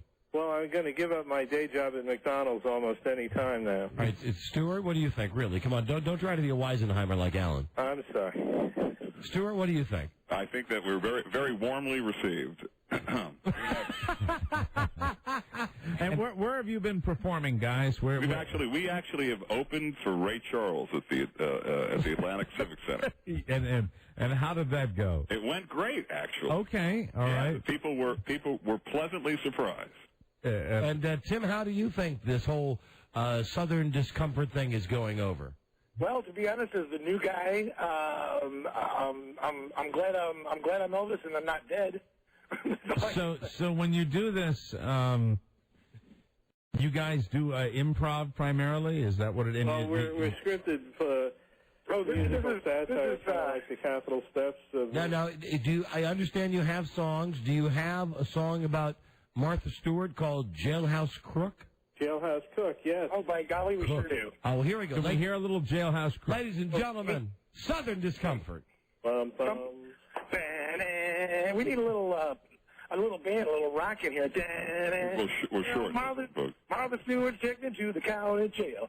She saw the prison menu and began to wail. She told the inmates, I hate to make a scene, but I don't prefer Nouvelle cuisine. Let's cook. Everybody, let's cook. All you jailhouse crooks, come listen to the jailhouse crook. All right, the left is crying out, hey man, for heaven's sake, this pot roast is so tough my teeth are gonna break. Martha said just cook it next time in a crock. All right, now here's the problem. Your influence stock. Do we really just tell them that they suck so bad? They know already. It's not necessary to hit them over the head. Come listen to the jailhouse. I don't know if they know how bad they suck, though. Well, I think... Prison number 23. Boys looking now, we got a chance to free. I mean, I thought when the other guy came in, maybe... No, but listen to him. I mean, I thought... Let's cook. Everybody, let's cook. I mean, we know they suck. Do they know they suck? Cooks. Come listen to the jailhouse cook. It goes on. It goes on and on. Mark Russell on line 4. We loved it. We loved it. We loved it. Wow. What about Please Don't Drool? What about Please Don't Drool, baby? That's a song that you have about senior citizens. Please don't drool. That's right. All right, let's hear a bit of that. Well, we just did a little bit of that a minute ago, but we just did that. You see, I'm sorry. sorry. You weren't paying attention. Sorry. We got the Fox News song, however. Oh, well, let's hear that one. The Fox News song. You can watch CNN, but you better bet you're gonna do it on your own TV set. On my TV, I got the vote, so take your lousy hands. This is the guy who takes it seriously, I think. Turn off my true Fox News. Jesus. You can do anything, but don't turn off. Which one is this, Rob? Alan. No, Stewart. Stewart. Do you realize that your news has been homogenized? Hey, guys, hold on. We got an emergency. Hold on a second, please. Hold on. We'll be right back. Hold on. Breaking news. Hold on. Put him on hold. We got a breaking news here. Okay. I'll take them one at a time. I mean, which guy you think is? I think the guy that was just singing was Stuart Young. Stewart. He's on the warm line. On the warm line. Hey, Stu? Stu, hey, it's Don from Don and Mike. We just had to go to a break because, all the stuff with Reagan happened in downtown. How do you think it's going? That's a good question. How do you think it's going? It's going great. I mean, you know you pound sand, right? I mean, really, do you know that? You know you suck worse than anything or anybody? This is Don, and you're not on the air. Why are you going to kill me? He doesn't think they pound sand. Well, okay, hold on. Just begin into question. Hold on a second. Hold on. How could he go on? How could he do it? I mean, how could he do it? He thinks he's good. I mean, why would he go through the exercise? That's the other guy. Hey, Alan? Alan? No, that's Tim. Oh, Tim? Tim, hi, Tim. It's Don from Don and Mike. We had to take an emergency break for the traffic downtown with Reagan and stuff. How do you think it's going? Yeah, how's the team going? Yeah, how's it going? The new guy, he's had fun. He thinks it's going great. They all do, Don. They wouldn't be able to do it otherwise. Okay, hold on. You want to talk to Alan Friedman? He was the only one not doing Elvis. Okay, and which one is he? 444? Yeah. Maybe he can be able to. Hey, Alan? Hey, it's Don. I'm sorry. We're not back on the air yet. We've got some traffic stuff today with the Reagan body coming to town. So we're in a commercial break now. How do you think the set's going today on the show? It's going great. It's going great. Sure. Just appreciate us having us on. Yeah, of course they do. Hold on a second. Of course they do. They're all, well, there's, We'll call him back. They don't, yeah, the 444 guy. They don't know that they... Oh. I thought you wanted him back. No. Just get the one guy. Okay. Call the one guy back. They don't know that they suck. No. Well, they wouldn't. No. Why would they do it? And if they did, they wouldn't. And if they're getting gigs like opening at a major theater for Ray Charles, but Ray Charles can't see them. Well, the audience can. We can't either, but it doesn't help. It just goes to show people are dying to be entertained. God, they're awful. They're terrible. They suck so bad. But, Rob, do get them all because I would like to ask them how much they charge to play my wife's birthday party. Absolutely. Absolutely. Now, the guy you've already talked to, Stuart, you were the harshest with him. You want them all? He may not want to play your wife's birthday. There you go. All right, now, they're back with us. Thank you for waiting through the break. Alan, Stuart, and Tim are back. Southern Discomfort, are you there? We are here. We're here. All right, here's a question. Sorry that we had to take a second. Glad to be back. Welcome back, fellas. Thanks. Elvis is not the only shtick, by the way. Really? Believe it or not, it's even better. It's even better? How does it get better than Elvis? It gets better. How does it get better than Elvis? Well, we have Ben Affleck singing about his breakup with J-Lo. Oh, that's timely. Okay, yeah, roll that. We have Bill Clinton. Let's hear the Ben Affleck song. Tim, you there? Okay, yeah, let's see. That would be, I think I'm gonna be sad. I think it's today, yeah. The source of all my PR is going away, yeah. She's got a tuchus wide. She's got a tuchus wide. Oh, she's got a tuchus wide. She's got a tuchus wide, and it's all there. Very good. When you mentioned you have had gigs before, if you don't mind me asking, how much do you get paid? How much coin? I mean, does it vary from gig to gig? Yeah, it varies depending on the size. On how much you drink, how much you get paid? Do you get paid like with a free bar tab or? No, Blues Brothers. No, we don't. And we don't perform behind the cage, but yeah, we do. We do get coin of the realm, and we've actually performed as far away as Las Vegas at the Las Vegas Comedy Festival a couple of years ago. So you did the Las Vegas Comedy Festival. How'd you do there? We did pretty well. Very good. Now you can ask him the big question. You can ask that. Define pretty well. Well, people were warmly received. Warmly received in Las Vegas. Received. All right. Okay. Well, you know, I know for a fact that Don's wife Frida is having a 50th birthday just about a year from now, and I know Don was wondering if he could book you. We don't strip though. No. Right. No, come on, serious guys. Yeah, and we can write. One of the things we specialize is in writing specific material for our audience. Custom so we could write. that's custom material. You know what? She'd love it. That would be great. That means the guy from American Idol, and now these guys. What Oh yeah, that's right. Matt Rogers is the guy the headliner that we've already got lined up. Now, guys, as I'm representing Don on this, I have to tell you that Matt Rogers, the country boy from American Idol, has agreed to perform at Don's wife's birthday gratis for the exposure. He did yesterday on this show. Based on this appearance, I was wondering, in the publicity you're getting for Southern Discomfort, I'm wondering if Southern Discomfort could possibly perform for free at Frida's birthday. Oh, absolutely. That's nice. That's two. And do you speak? Was that who was that saying that? Absolutely. That was me, Alan. Alan, Stuart, and Tim. Do you echo those sentiments? Well, I don't know. I have to get my travel covered. Yes, yes, of course. That's what he's doing for Matt Rogers. Yeah, that's right. He's covering the travel. So, what's your next big gig?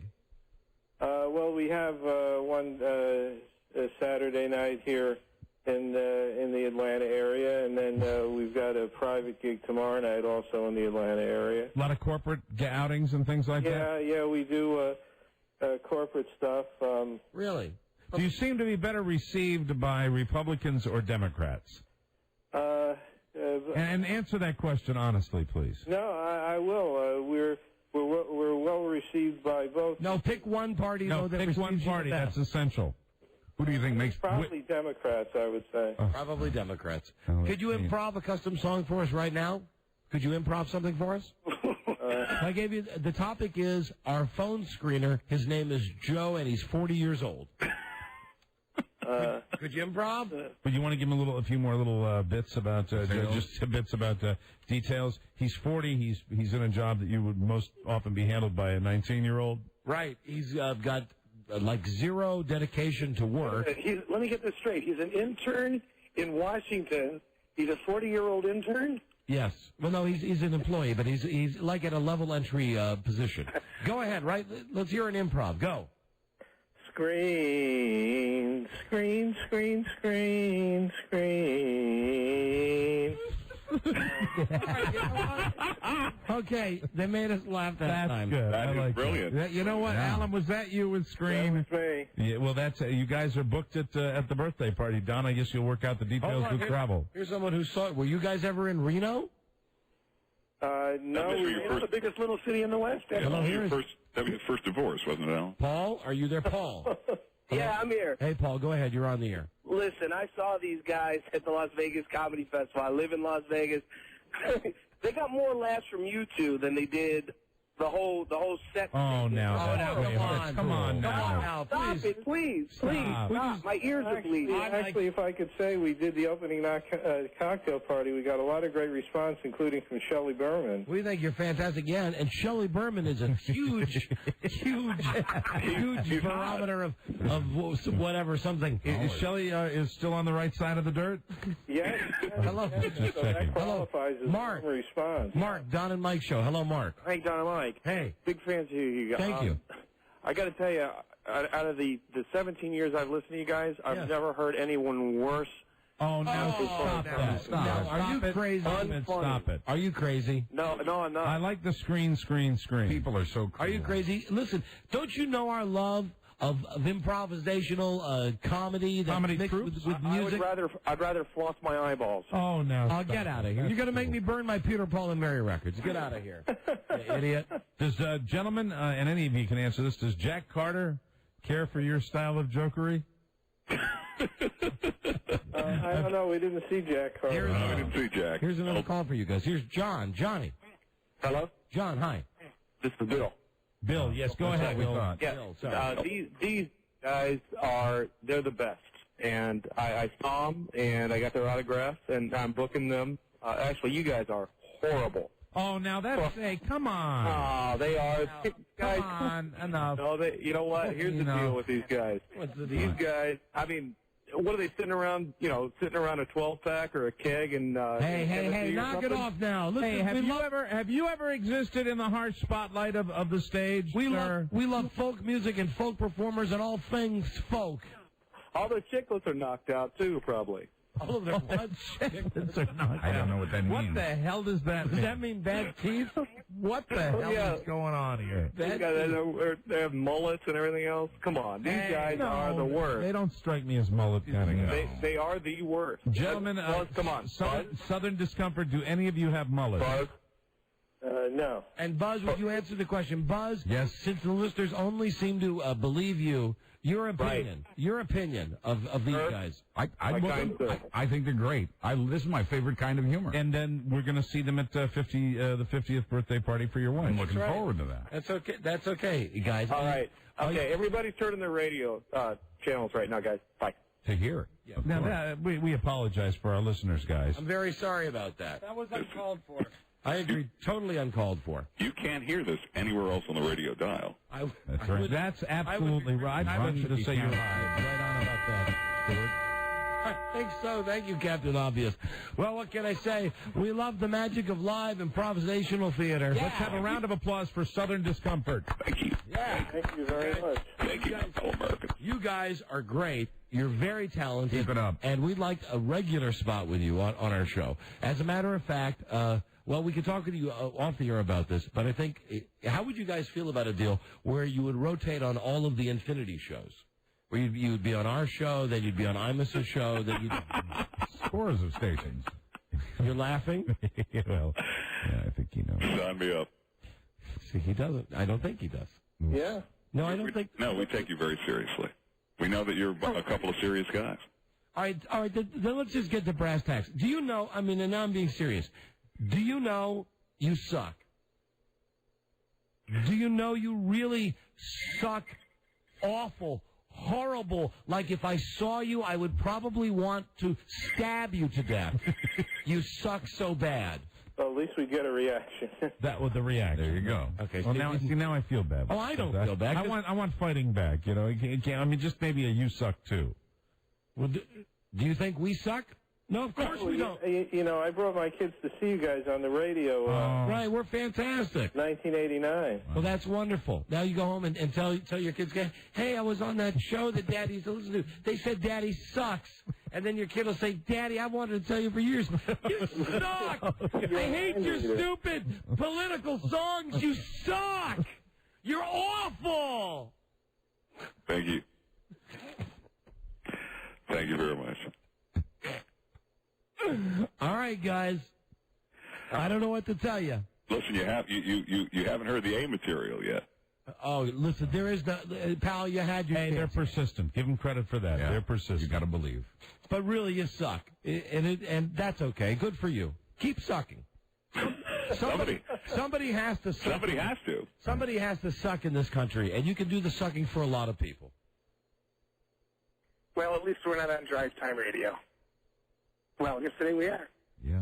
Yeah, that's right. This is true. That's right. And see, after we hang up, we'll still have our audience that loves us, and then you'll go back to whatever it is that you're doing. You know, smelling like root beer and pulled off Band-Aid. Well, I thought this went really well. Thank you guys for having us on. You're very welcome. Thank you. You're very welcome. It's been an honor to have you on the show. Thank you for coming. We want to thank you. We want to thank you. You're fantastic. And we wish you, do you have a website you'd like to plug? Yeah, SouthernDiscomfort.com. What is it? SouthernDiscomfort.com. Right. All right. All right, guys. Thanks. Thank you. Thank you. Thank you. Bye-bye. Bye. Bye-bye. I'm going to miss that. Bye-bye. Bye-bye. Bye. Listen, I know that I should have ended that sooner. I love awkward, uncomfortable radio, though. I know. And It was see, awkward? I didn't know if they really knew that they were bad. I mean, I thought that they thought that they were being Well, if goofed they know on. they're really bad, no, I don't think anybody does that. If they think they're bad, they hang in. And they'll continue, regardless of what you said, they'll continue to plug along, and, it'll just... they may try harder now. I think maybe they will. Mm-hmm. Maybe they'll try harder. And it just got to a point where you had to scream at them. But even that, they just, especially... And, in some way, maybe some good will come out of that. The guy with the deep voice, like, well, that's okay. Well, he got it. I thought he was a little sarcastic. And The magic Christian voice? Yes. Hi, let me get out of my car. There we go now. Hello. $5,000 in cash. Don and Mike. Hello, Chris. Yo. Hey. Hey, I saw these guys at Suckapalooza last year. I think they opened for the Capitol Steps. Oh, my. Hello, Don and Mike show. Because you got to know the truth, really.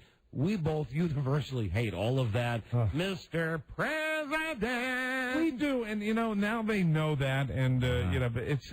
in this town where we live, it has been around for so long, and it's like the shows that cater to the tourists that come in, and... Hello, Dave.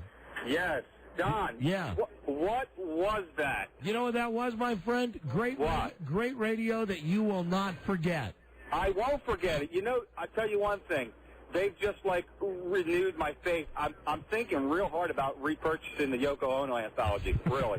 And listen, smart guy. Rob, don't even go for it. We have a rule. Yeah. Listeners cannot set off that alarm. He ran for it. Rob ran for that alarm. Of course he did. Forget it. That alarm only works... That's all I wanted to say. I'm going to eject. All right, thank you. That alarm only works when either Don or Mike say Yoko Ono. Hello. Mike, and it doesn't work when you speak about yourself in third person. Aha. That only works when Don or I say Yoko Ono. Hello, Eric? Yes, Don Mike. Yeah, hi, Eric. Yeah, I think the name of the band really summed up that last segment. Discomfort was a definite key word. Discomfort? Yes, discomfort. Speaking of discomfort. No! Yes. Hey, don't blame me. Some caller tried to start it, and Mike's really the guy who let this one go. I thought it would be appropriate during this segment. Offer a little balance. After we had all that non-talent, that was some real talent. Yoko Ono. Listen to this part.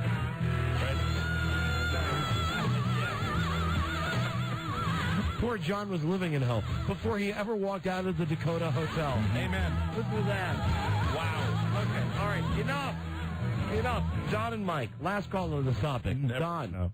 Don. Hello. Don and Mike? Yeah. I was listening to your program, and I left a book down at the ranch, you stupid idiot.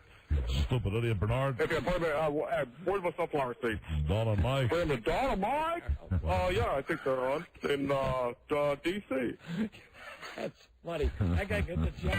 I want to book them at the ranch. At the ranch. Come on down. Out the ranch? It'll be perfect. It'll be perfect for him. Okay, when we come back, oh, boy, more of the Joe tapes with Joe down on the mall talking to people, waiting at the Capitol to see Reagan's box, and the president of CBS, Leslie Moonves. Lay Chen, when we come right back. This is the Don and Mike Show. And that would be number 6. 6. Again, number 6, number 2. Donovan back to pass. He's got a man open in the end zone. It's Joe Ardinger. The pass is there, and he drops the ball. And the Eagles do not Super Bowl. And as we review this Super Bowl, it was all Joe Ardinger's fault. The Don and Mike Show. You bet. Two hot and hairy bear studs, Don and Mike. Well, in case you missed the beginning of the show today, Joe had a hell of a time. Joe got caught up in traffic and got lost down at the Capitol Rotunda and had a terrible morning. His quotes were among, "This is a big place." Yes, talking about the Capitol. And then when he finally, he asked the park ranger where Reagan's box was going to be, and he found he found the exit, right? Not the place where people were waiting in line, right? The first thing was, I said, Joe, he'll be laying in the rotunda. He says, walking around, it's a big building. Yeah, and then I said, ask a park ranger, and the park ranger sent him to where he thought the line would be, but turned out it was the exit. Oh, dear. Poor Anyway, Joe. we've now queued into the tape, the Joe Mo's tape. Oh, and here's the intro to it. It's time for another edition of Joe Mo's. Yes. Joe Ardinger, man on the streets. And now we are going to go just hours ago when Joe was actually in line with the people that are, these are the people who waited the longest to see the casket. Roll that from hours ago in D.C. Here's Joe, downtown. Here we go. Anytime. I've got all the... It's tape for broadcast on CBS Radio? Got it. If you want to. Fantastic.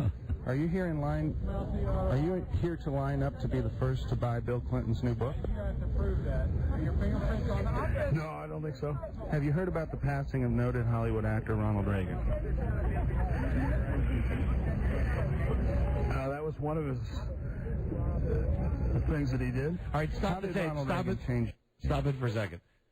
You got to know this is great now because these are the people that are like the first 20 people in line. Absolutely, yes. Waiting to get in. So when he says, have you heard about the passing of Hollywood actor? A little confusion there. Ronald Reagan, right. Next question is, how did Reagan, it's a softball question, how did Reagan change the United States? Right. Joe.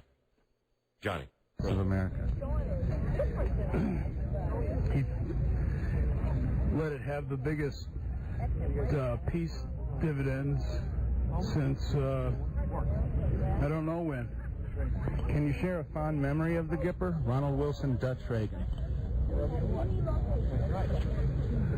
Hey, he cares a lot, doesn't he, this guy? Fond memory. I think this is the first guy.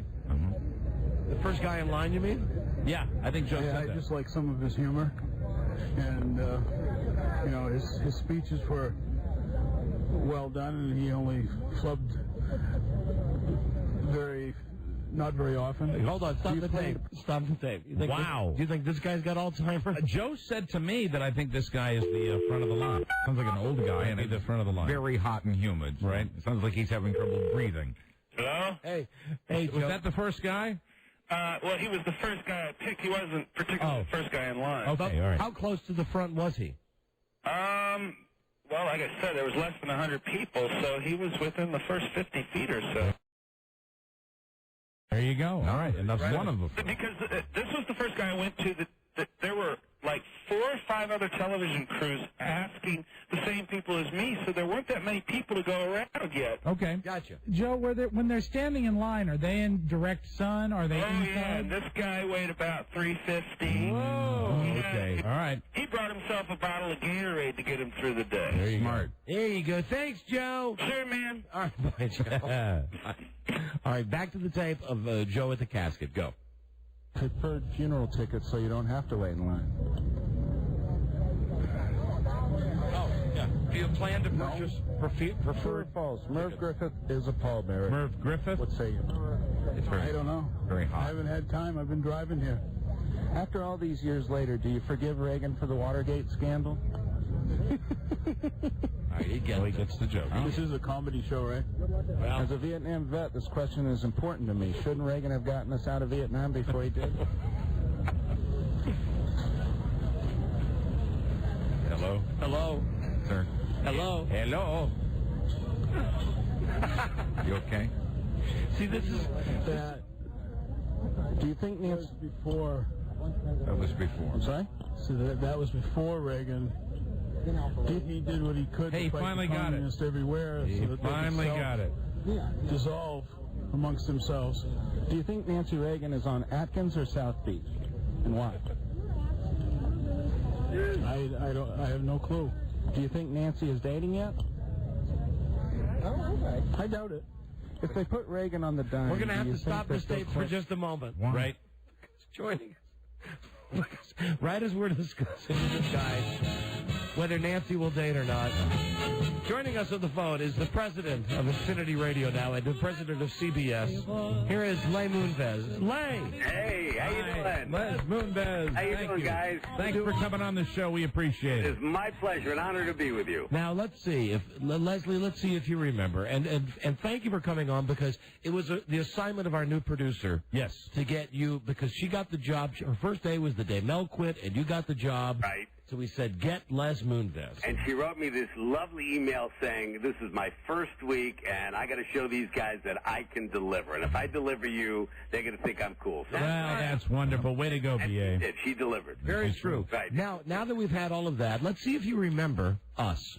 We called you right after you got the job at CBS. Right. One day we called you because I've long thought that I could program a network in my sleep. Well, I think the initial contact with Leslie Moonves was when you were showing him your prowess as a television programmer. That's right. And we had a nice conversation. We called you. We just cold called you at your office one day. You took the call, and we appreciated it. I remember the call, but I hope you don't ask me what bad shows you pitched me. No, I didn't pitch you any shows. Good. And really, I think you're doing a fine job at CBS TV. We watch it. Here's what we're concerned about. Okay. You're now the boss of Infinity Radio. Yes. Oh, right. And now, technically our boss. Yes. And technically, that's right. And we've read that, that there's going to be some stations that might be tossed, under the tracks. Not true. Not true. Well, you know what? See, the dirty little secret is radio makes more money than television. Yeah, there you go. And people don't realize that out in the world, that for Viacom, radio is as important, if not more important, than television. Wow. So you guys are not going anywhere. Your station's not going anywhere, and we're very, very happy to be involved with it. Well, that's wonderful, but you would never say that to Ray Romano, though, would you? You would never say that to him. No, by the way, Ray Romano, I'm on my knees begging him to stay for another year. Yeah. And can I tell you something else? Here's a genius move. Yes, dear, not canceled. Simply put in Leslie's back pocket. Oh, really? So it's not canceled? No, it's not. So we got 13 episodes being shot. Right. To stick in when something else is not working. Well, we have a soft spot in our heart for that show because the executive producer of that show, Greg Garcia, was actually, I know this may be hard to believe, actually an intern on this show years ago. Is that true? Yes. He got us our Greg water. Happens to be one of the funniest writers in Hollywood. Yeah, he's a great guy. He really is a great guy, and Greg and Alan Kirschenbaum, his partner, that's one of the reasons it's back. Now that you're, I know you got other stuff, but Infinity Radio is on your plate. Yes. On occasion, Mike and I, if we would have a beef or just wanted to see what was happening, back in the day, there was the time that we could go to our general manager and we'd say, we'd really like to meet with Mel. We had clout. And Mel would come down, and he would always yell at us, but we always liked it because he would always come down. Is there any chance you'd ever come down here if we asked and you would just yell at us? Absolutely. Oh, you promise? I do promise. I am in your area once or twice a year. I would love to come visit. And, that's it would be my pleasure to yell at you. And when you come in, really, and it has to be the kind of tongue lashing that even with the door shut, they can hear you in the hallway. Absolutely. Look, I can't yell quite as big as Mel, but I'm almost. Now, and I'm new at it. How do you feel about us reading tabloid stories about you? Oh God, it goes with the territory. The truth of those things is 98% of them are not true, and the 2% that are pretty interesting. So just in the interest of entertaining our audience, we just wanted to get your blessing. If we do see you in the tabloids, we can share those stories with our listeners. Yes, you can. David Letterman does it. Howard Stern does it. Why can't you guys? Very Great. good. Well, then I'll just flat out ask you, how are things with Julie Chen? How are things with Julie Chen? They're terrific. Julie Chen is a terrific lady. Listen, I love her. I'll tell you the show I love her best on is that Big Brother show. Absolutely. And I'm not blowing smoke. I think she's the best when she's out there doing that live stuff. And listen, you want to know how into TV I am? Forget the radio thing. You already know that. Yeah, you are in front of the TV all the Mike and I are great on the radio. We'll deliver the big stuff for you. I'm telling you, I get the East and West Coast feeds. Right. There's a girl on Channel 2 in Los Angeles. Is it a CBS affiliate? Yeah. KCBS. Her name is Lisa Joyner.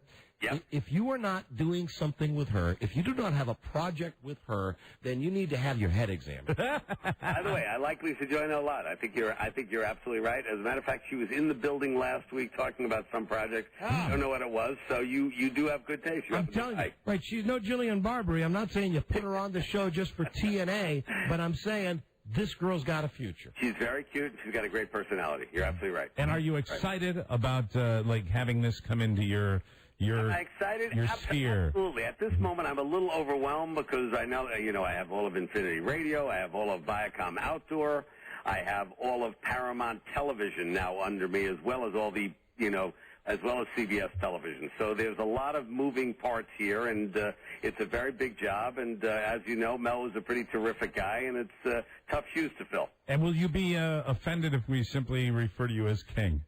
No, that's what most people do. Now, so, I appreciate it. Lay, if I may call you, and may I call you Lay? As in, call me Lay anytime you want. Lay, looking at the primetime schedule. Here we go.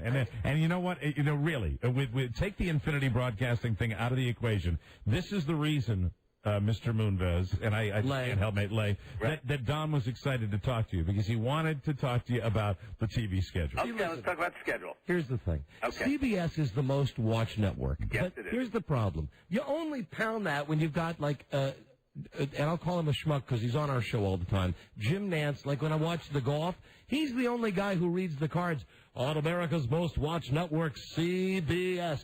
That's the first thing you do. You pound it over people's heads. We're the winners. We are the winners. We're the winners. CBS is the winner. That's correct. Now, second. By the way, there's a saying in promo.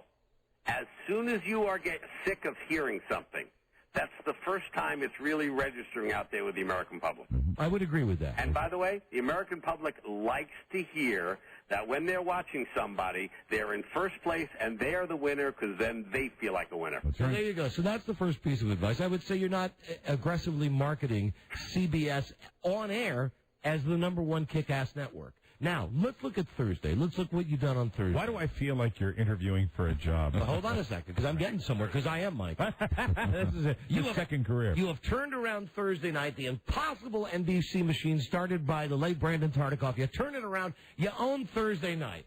Now I say to you, what's your most underperforming night of the week, Lay? It's got to be either Friday night or Saturday night, right? No, by the way, arguably it could have been Wednesday night was underperforming, and that's why we put the CSI show there. Yeah, but Friday actually, by the way, Friday and Saturday, relatively speaking, yes, we are starting to win Friday nights, and Saturday nights Saturday night is mediocre, but it's mediocre for everybody. Now, no.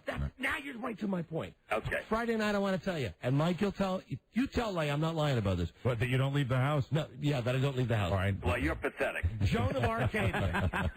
First time I saw Joan of Arcadia, I came in and I said, that show's a smash. That's a show with a girl. I know that. Right. Yes. Right. Now, Friday night's not a problem. You put Jag on Friday night. You put your 48 hours on. You know the night you got to look at?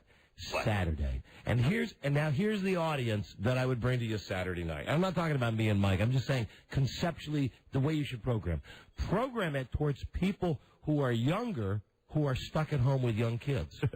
Seriously, okay, well, the thought is... And you are not aware of what we've done in our fall schedule for this Saturday night. Well, all I know is that when I'm at home on Saturday night and I don't have a young kid, I'm just a schmuck doesn't like leaving the house. Well, let him tell us what he's doing in the fall. We've done on Saturday night in the fall. Number one, we've put Amazing Race Saturday night at 8 o'clock. That is our right there.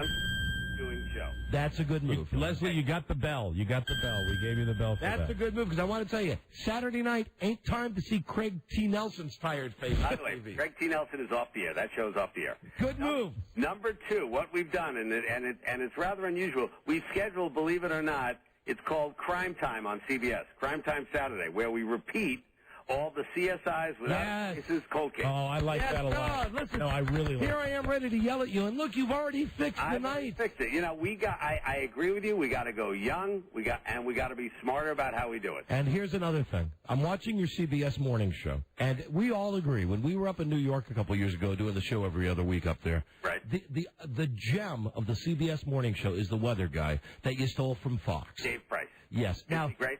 I would argue with you the gem is Julie Chen, but that's another story. Well, you probably... All right, let's get off that subject. Of course. Well, you brought it up. Oh, by the way, Dave Price is spectacular. Yeah. I agree. He has added such life to that show, and he's great. He's a great talent. And you need him to be goofier. You need to let him be goofier. Oh, he's being pretty goofy. No, but I mean, I remember when he did stuff like... Are you talking about outfits? Is that what you're talking about? Don't you remember... The great tradition of weathermen, put him in an outfit. Put him out on the street in an outfit. You know, really, I mean, we go back to the days of Willard with Carmen Miranda. Put him in an outfit. Okay, I'll tell him to put fruit in his head. And now the most important thing, Yes. on a personal note from Mike and myself. Okay. Imus is how old? I don't know. Older than you or I. Yes, I guarantee that.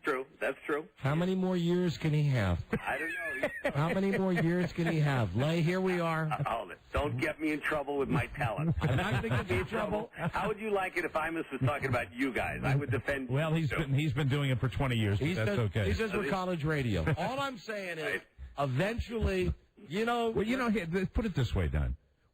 Leslie, we're here for you. I appreciate it. We're here for you. You guys do a fabulous job. I am honored to be on your show. Thank you. I'm honored to be running radio. You're part of the reason I'm going to enjoy this, and hopefully you'll let me come back and do this again. And anytime you just want to get something off your chest, you have an open forum here. That's good. Well, I'm thinking of running for president. What do you think? Very good. We'll back you 100%. Lay, you just need to get that confidence up a little bit. That's coming from me. That's an awful lot. Thank you for calling. It's nice talking to you guys. Keep up the good work. What would you say to the people at Infinity Broadcasting radio station WHFS in Washington, D.C.? Would there be a message you would have for them? That's one of the underperforming stations. It is one of the underperforming stations. There are a few of those. I would say to them, don't worry, Infinity Radio is in great hands. There you go. Thanks, guys. All right. Pack your bags. Thank you, Mr. Thank you, Lay. All right, guys. Thank you, Lay. And there he is, our new fearless leader, the new president.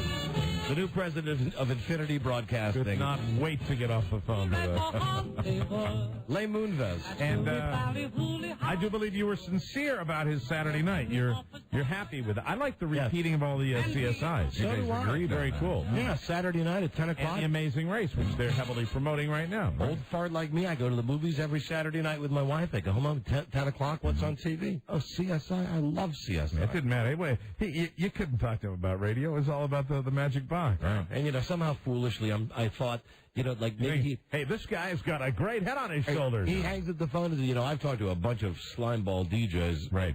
That slimeball really sounded more slimier than any of I think you made an impression. I think you'll be hearing from any of the other ones. You were hoping that maybe, somewhere during the interview, he would say to you, with a body like that, you could go places. I didn't even ask him about his Da Vinci veneers. No. Yeah, oh, no, we didn't get to his teeth. Maybe next time. The next time he comes on the show. Another time. Next time he comes on the show, that's funny. That's funny. That's amusing right now. But he did talk about Julie Chen. Mm-hmm. Yes, he did. And it sounds like and then he brought her up a second time. He appears on the show regularly, like the cicadas. We'll see him in 17 years. He'll be back. And how awkward do you think that is for the people that work on Big Brother or work on that CBS morning show with her? Oh, my God. That, because she's the girlfriend of the boss, you could, never come into work and say, boy, this place sucks. I don't, it'd be interesting. It would be up to her, I would imagine. She'd go home that night? Whether she disarms everybody, like that, whether she does it. Do you think he dresses her in a geisha outfit? Here we go. Okay. I'm stopping you right now. I'm stopping you right now. Oh, you like There you go. Okay, I guess I'm not. No I problem. see you on Dynamite today. Right. All right. Okay. Anyway, that's Lay Moonves. Yeah, Lay Moonves, good guy. Lay, he's the new guy. He's the new man. He's the new sheriff in town. I tell you what, did Mel ever come on the show? No offense to Mr. No, Carlson. never. Mel, it wasn't a good idea for us to talk about him a lot. I don't think so. I don't think this guy has a problem with it. No. Yeah, he's an actor, I think, by trade originally. He kind of dug it. I tell you what. I thought he was a little more low last time, but he's, hey, all right, guys. There'll be some heads rolling at some Infinity radio stations, so I tell you that. No, he's denied that. Yeah, of course he is. No, he actually didn't deny it, Buzz. His quote, since I do the journalistic thing, too, Infinity Broadcasting is in good hands. Yes. I didn't say anything about specific radio stations. It's like Lou Piniella getting another vote of confidence from the Tampa Bay Devil Rays. You're doing a great job, Lou. No problem, Lou. Eat some more sunflower seeds. Okay, when we come back, I guess it'll be worth hearing. I want to hear. We stopped when Leigh Moonves called. Joe was talking to someone actually in line for the Reagan funeral thing. Absolutely. And how about a round of applause for B.A., our producer? Yeah, She's doing the job. We got the main guy. That was the task. Last week, her first day was the day that Mel Karmazin quit. Mm-hmm. So we said, here's your job. Get Mel's replacement on the phone. Being as Mel, never in 13 years, come on the radio with us. Absolutely. Never once. And just to add a final ribbon to the package, I just got a call from Alan Friedman of Southern Discomfort. Yes. Literally thanking you guys. They've gotten swamped on their website. Hey, you know what? Good or bad, screaming, yell, doesn't matter. They get the hits. Yeah, they like it. That's the way it works. But don't they know they suck? You know what? I would say after that interview, the answer would be yes. Yes, they suck. Wait till their next appearance. All right, we'll be back with Joe at the funeral. This is the Don and Mike Show. I got two guys, Sean Payton and Mike Zimmer. You got to keep an eye on those two, because they're going to try to get the upper hand on. Mike wants the defense to do well, and Sean, he's going to have a few, no disrespect to the Orientals, but what we call Jap plays, okay? Surprise things, and no disrespect to anyone. Yeah, right. The Don and Mike Show. None taken. Hello. You can call Don and Mike anytime from anywhere in America. 877-365-3636. They're ready to believe you. Right. This house is still going crazy. Tell me, my friend. Masters of the taking touch. Don and Mike. Here we are. How many out there, before we get back to the Joe tape, how many out there really like Judas Priest? With the band? Yeah. Do you even like You Got Another Thing Coming? No. I don't turn that off if that comes on, like XM. I don't turn that off. I'm not familiar enough with them. You got another thing coming. Judas Priest rocks. Are you a Judas? John Norman, our production guy, sprinted into this studio to express his love for Judas Priest. Oh, yeah, they're good. Do you care that the lead singer... If John likes them, I like them. Do you care the lead singer's out of the closet? No, absolutely not. Not like it's a big shock, but... Rob, not surprised. Are you glad you ran in now? Was that a trick? Did you try to trick John? No, I didn't. John was very excited about Judas Priest. He comes in. I didn't know. Did you? So you knew the guy's going gay? Yeah, I heard that. Well, he's way out now. Yeah. Not that there's anything wrong with that. Right. And he said that sadly, now at Judas Priest concerts, yes, he's not getting any action. He's looking for some hot gay action when he goes out with his Judas Priest guys, but there's no gay action for him. Well, but wait. Is he saying that before he was out? No. He got more action? No. He's out now. Yeah. Meaning he's not that like he's out on tour. Meaning he's wearing the shingle that says I'm gay. And he thought that would bring him out. Yes, he thought that there would be a male gay contingent at Judas Priest. And here's the shock that this guy, what's his name? Rob Halford, is that the guy's name, Johnny? Yeah, that's him. His shock is that when they're doing their shows, like 12,000 guys with black T-shirts on, sadly, none of them are gay. Well, I think your Judas Priest crowd is kind of a straight crowd. You think so? I would think so. You got another thing coming. So he's a little bummed out about that. Yes. Hold on. I got a quick. Rolling Stone magazine. Well, a rock star's a rock star if you go to the right bar. Rolling Stone magazine says, and here's a quote, "I'm really pissed off. Because I thought that I would be loved by the gay community. I mean, backstage, they go, who's that old fag in the corner? All the guys in the band say, I'll bet you get hot guys chasing you backstage now. And I go, are you kidding me? It's worse than ever. I never get laid. Oh, what a shame. That's what the... anyway, John, nice time to...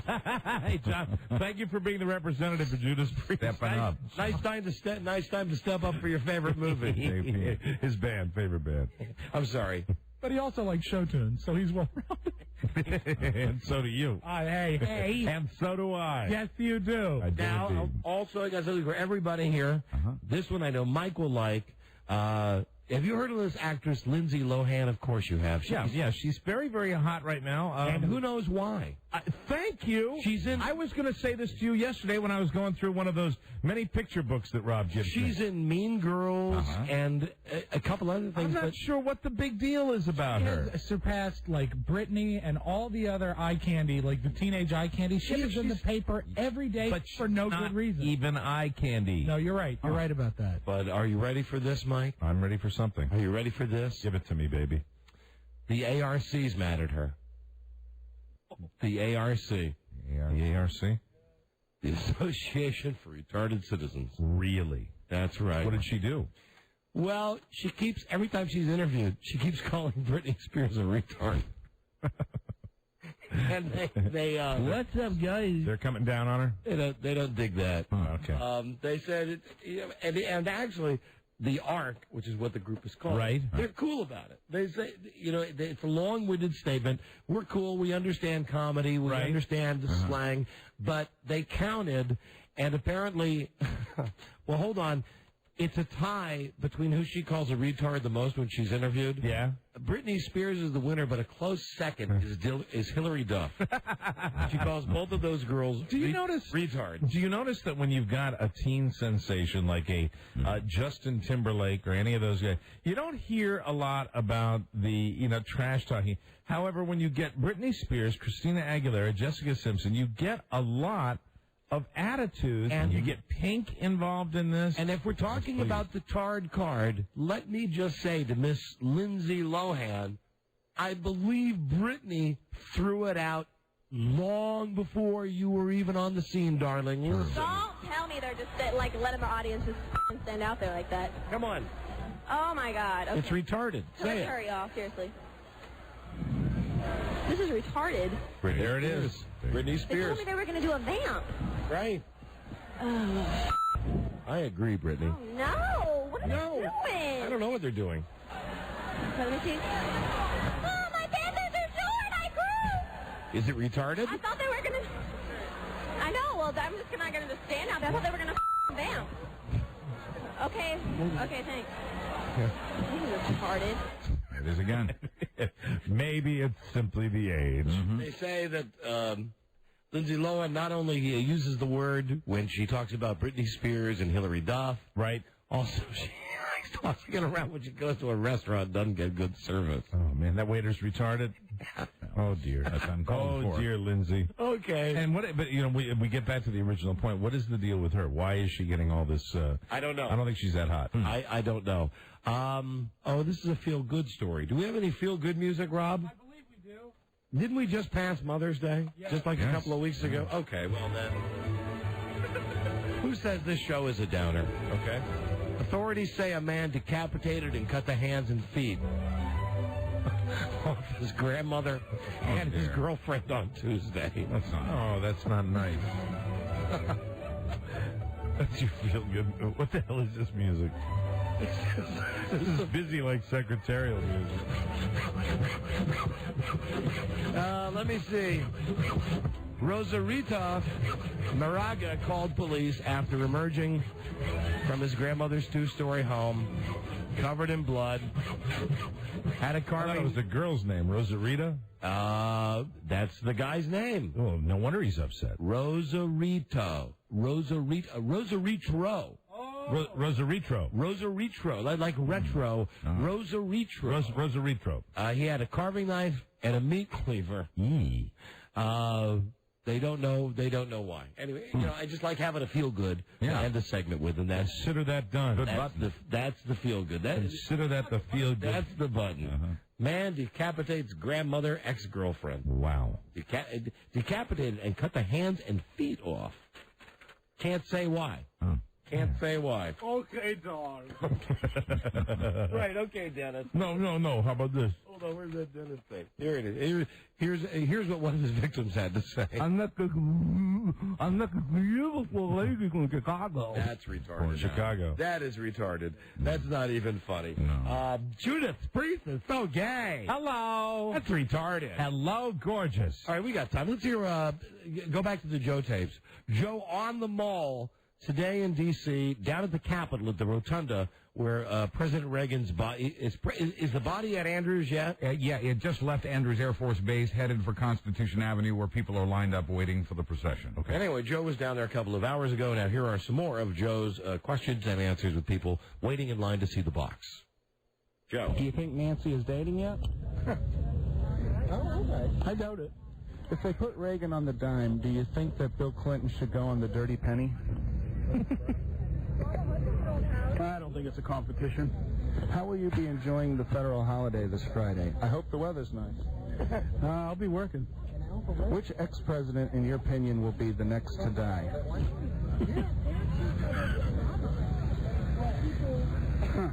Thanks a lot. Give us some fun. Probably Jimmy Carter. That's two. I find it sad that Reagan's death has taken all the media attention away from the recent death of James Garner. What say you? Oh, my God, this guy. I think the media attention has been well focused, and it deserves more than what he's been getting, and he deserves more positive. He's talking about James Garner. Attention than idiot. Stop the tape for a second. Just let me tell you the question. I find it sad that Reagan's death has taken all the media attention away from the recent death of James Garner. Yes, James Garner, who is very much alive. What say you? Then the next question is, Mr. Reagan loved jelly beans. To honor him, will you give me some candy? And then, in case you haven't heard the whole show today, we get to question 16, which, as it turns out, is the unlucky number today. Yes. Don't play 16 if you're going to play the numbers today. Okay. Would you like me to talk in a British accent for the final few questions? And everyone has said yes. Then you go to, did you see Michael Reagan on Celebrity Mole? Wasn't he great? Do you think Dale Earnhardt is driving Mr. Reagan around heaven? What should the NFL do to Bill Parcells? Do you intend to watch the Friends show Joey? Will you watch The Sopranos season finale Sunday? And finally, is it appropriate for godchildren to send Mother's Day cards to their godmothers? Amen. That's a thing from my wife. And incidentally, I should tell you something about her. She didn't call in with this today, but it's just dumb luck that the mail arrived today. What came in the mail? Well, let me see if she's there. If she's there, she can tell you, and if not, I'll tell you. It'd probably be safer if I tell you anyway. It was a... Hello. Oh, hi, darling. Who are you, my baby? Hey, what arrived in the mail today for you? Just a birthday present from my godchild. See? Oh. It's like, one of my godchildren. Which one? The one with the mutual love affair. Oh, that one. Oh, okay. that one. The one who's not a speewack. Well, no. Hey, now, we went through this already, baby. You know, what about... And, no, I'm only kidding because I've already spoken to Mrs. Spewack, and we're going to, do the one-day trip to the beach on Friday. I covered that yesterday, your guilty trip to the beach. Cover, so Rob will be Mr. Mom. She wants to take me out to dinner for my birthday, and I said, no, that's not necessary, et cetera. When we were talking yesterday, what about the fact that Robin's son, who we're the godparents of, your sister, Drew, he's never sent you a card on Mother's Day, and you're his godmother. Well, Robin, he does give me Christmas presents. You're just hiding in the back of the studio right now. Robin gave me you are normally, I mean, my God, you're within 6 inches of the microphone, and now you're practically pressed up against the wall back there. How should I show shame? Great line. Anyway, that question is for you, darling. This question that we're asking people, and you can know, don't be mad at Rob, I wrote it. Finally, is it inappropriate for godchildren to send Mother's Day cards to their godmothers? Are you asking me? No, we're asking people who are down looking at Reagan's casket. Yeah, it's our man on the street interview. And what's the response? I think, we haven't gotten into enough of them. No. A couple of yeses. And this last interview has taken like 9 hours to get through this guy. Because nobody gets nobody knows that James Gardner's still alive. Nobody that Joe's interviewed apparently knows that Reagan had nothing to do with Watergate. Everybody seriously that he's interviewing sounds like they're on the verge of heat exhaustion. Watergate in Vietnam. Which they probably are because it's damn hot. Listen, let me ask you something, though. And I brought this up earlier, and Mike asked me if I had asked you, and I had not. I mentioned that... Why don't you send Joe over to ask me questions if you have questions? Joe Ardent, you're free to on the street. Yeah. Listen, I know that you go to these art classes, and they're serious art classes. Yeah. I didn't even mention, this morning when I came down to get my coffee, get the paper... You see what I was working on yesterday? Yeah, a picture of a big, fat, naked guy with a big... And the obvious question was, big Johnsonville Broad or whatever it was. Are you when you tell me that you're going to this art class, are you sitting looking at some guy just sitting in a chair and holding what appears to be a piece of fruit? No, he was holding a ball. He was holding a ball, and he really was naked? Oh, yeah, of course. Oh, my God. Yeah. Where do they get these guys? Where do they get? They're professionals. Well, this guy, either you're a bad artist or this guy's a bad model because he doesn't look like he could be modeling underwear in the Calvin Klein category. So he's not in particularly good shape? No, you don't. I mean, women of all body sizes do this, and so do men of all body sizes. I'd say, as a matter of fact, this picture that my wife is painting... He's not, like, homeless? No, he's not homeless.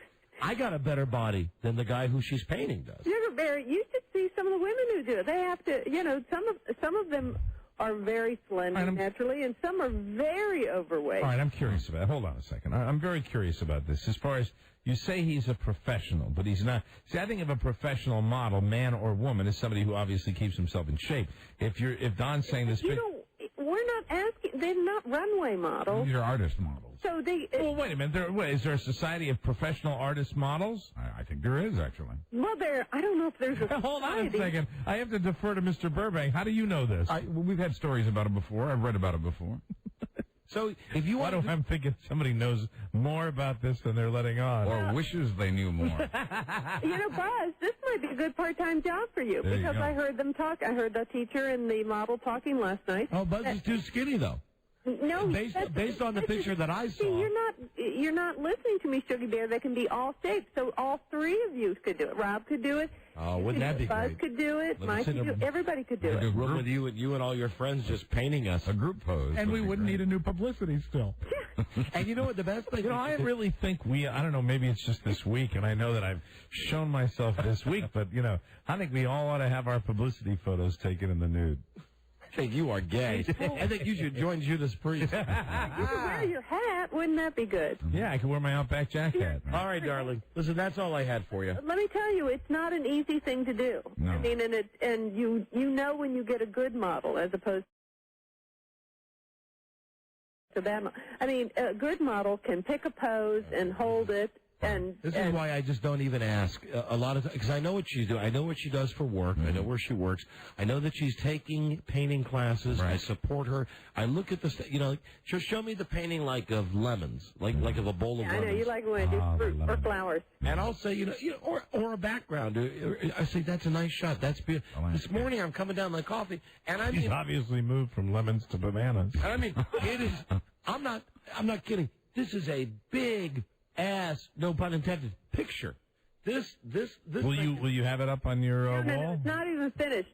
I mean, we only had a couple of hours. I mean, we didn't even have a couple of hours. It's just a study. It's exercise. Right. So the guy just sat there last night for 2 hours holding a ball. Well, class is 3 hours, and at first we did, like you had 15 minutes to do an oil painting, and then we had an hour and a half for the last one. So it's not finished. I mean, I won't be able to finish it unless I brought him home with me. Do you ever notice, as you were painting him, how much is the total time you spend with the model? Yeah, I mean, how much is the total time you spend with him? 2 hours? 3 hours. 3 hours. 3 hours. During the 3 hours with the model, do you ever notice any changes in the model? No, I don't think he was titillated. Okay. Yeah. But you were looking, right? Well, you couldn't have not missed this. Yeah, that's an assignment. That would be fun if you were one of those models and you could do that with your mind. Yeah, and some guys can, if you think about the right thing. Right. And you just start out a certain way, and by the end of the 3 hours. And some guys, it just happens. Can all guys like with dogs. your mind? Just happens. Like with dogs. No, that's that makes me curious. I thought all guys could just do it by thinking about stuff. Yeah, I think most guys can. Most guys can. You want me to do it right now? Sure. Rob was the first to answer. Okay, all right. I got to go. I love you. I'll see you, baby. All right, bye, CT. All right, bye-bye. Hold on. Here is Paul. Hold on. Paul is an artist. Paul? Suddenly, we need more paint. Hello, Paul. Not for you. Hi, Paul. How you doing? Hey. When I was in art school, I had to paint an 80-year-old woman. Oh. Naked? Naked. Oh, baby. Her name was Peaches. You still have a copy of that picture? Oh, you. She almost never got the paint off. Yeah, boy. I forgot that and Pregnancy. And pregnancy. The only Don's thing 2 trips. The only thing hotter than that would be an 80-year-old who was nursing. There you go. All right, you know, and that's officially ruined my dinner. Dream calendar girl. 80 years old, yeah, breastfeeding. That would be an oddity. Andy? Yep. Hey, Don and Mike show. Hey, Colin from Baltimore. I work at Maryland Institute College of Art, one of the top applied art schools, and the models are a different breed for sure. But it's not hard work, but it's not easy work because they have to sit so still. Very still. And they do it for years and years and years. And actually, there's the calcification of the bones, and because they don't move around a whole lot. Calcification of the bones. So, like, by the end of the string, you get this arthritic model coming in there. That's what they get, like bone spurs and stuff, just because they have to sit so still. What do they make an hour? What's that? How much do they make an hour? I guess they're in the 10 to 12 range. I mean, they're That's not bad if you're a fat guy and you can you're just sitting there. You're just sitting there, yeah. Just sit naked. Pay for your quarter pounder. Have house crowds like Frida painting you? Why not? I couldn't do it though without an occasional just like wink. You know, where you're just sitting there and you just kind of you do it. You know what it'd be like? Be like when we were in Vegas. When I went out there when my brother got married. Right. I told you. The thing he wanted to do was go to Caesar's Palace. Oh, those things, and they're over at the Venetian too, right? I think a lot of these hotels, or maybe it was the Venetian, where they have like the wrapped in cloth face, and they're like statues. And my brother, God bless him, he's such an idiot. He was amazed, but he's like, "Look, they look like statues." And then you get up real close to them, they move a little bit, and there he goes, "Hey, hey." I remember, pardon me if I told this story before, but we were sitting, the four of us, Frieda and I, and Marnie and Jimmy, having breakfast the morning after he got married, and we were at the Venetian. Venetian, right? And he saw one of them blink, and he said, as loud as can be, "I saw you blink!" Like, the idiot, the statue makeup doesn't look over my brother's way, but my brother is like, he's screaming, "I saw you blink!" Easily amused. Jesus Christ. I don't know how we got on that topic. Well, we're talking about nude models. Let's break and come back and hold on. First, let's hear the rest of this guy with Joe. Okay. And then we'll hear if there's anything better. Let's keep rolling the Joe interview with the slow guy. I've been reading. It makes me sick to my stomach. Mr. Reagan loved jelly beans. To honor him, will you give me some candy? You know, I thought about that, but that was his thing. And come on, dude. God, you're so serious. You know, everybody has their own little quirks. Would you like me to talk in a British accent for the final few questions? Please say no. Please. Say no. What? If it suits you. Did you see Michael Reagan on Celebrity Mo? Wasn't he great? No, I didn't. Do you think Dale Earnhardt is driving Mr. Reagan around in heaven? He'd probably try it out. All right, I'm going to dump on that guy. We'll go to the next guy. I'll say this, though. For people who are lining up to see a casket, there sure is a lot of laughter in the background. Be a little chuckling in the back. Great time. Is. Well, it's a new, it's on to better things. So cue it up. In New Orleans, isn't it a celebration, Buzz? Oh, yeah, jazz parades through the streets. Cue it up to the next guy that Joe interviews. Very good. From downtown at the Capitol at the Rotunda, and we'll be right back. This is the Don and Mike Show. I wish we were really big, like Dylan and the Stones. What do you mean big? We're as big as anyone. Hold on, yeah. We have a hit show on CBS. Why can't you see that?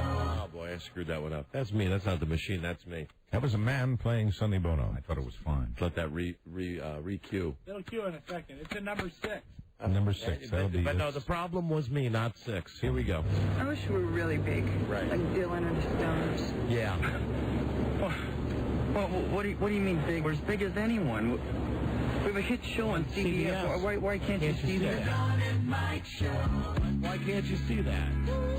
Wait till you hear what they done did. The Don and Mike Show. All right, I want to make sure we get back to this Joe thing. Right. Because Joe is downtown today. Today's the only day we could send him downtown to the tape recorder, because here in D.C., it's going to get way nutty starting in about an hour. Yeah, and it will continue through Friday. Yeah, with the box down there. Have we talked about everything else? I mean, well, there's something in the box, but, you know. Yeah, we've talked about Larry Bird making a lot of sense. You'll see the story on ESPN. You'll laugh following there. up on Bill Parcells making so much sense. Right. So many of our sports figures. So it's something about, maybe it's the heat that's bringing out all this common sense. It's the, the guy from American Idol. You know what? The guy from American Idol called when we were on the phone with Les Moonves, so we had to blow off Matt Rogers. Yes, Matt but Rogers. he's happy. So maybe we'll have him on tomorrow. And all of you crazy broads that watch the show, Love or Money, we'll have the crazy bachelor from that show on tomorrow. Yeah, what will we talk to him about? Who knows?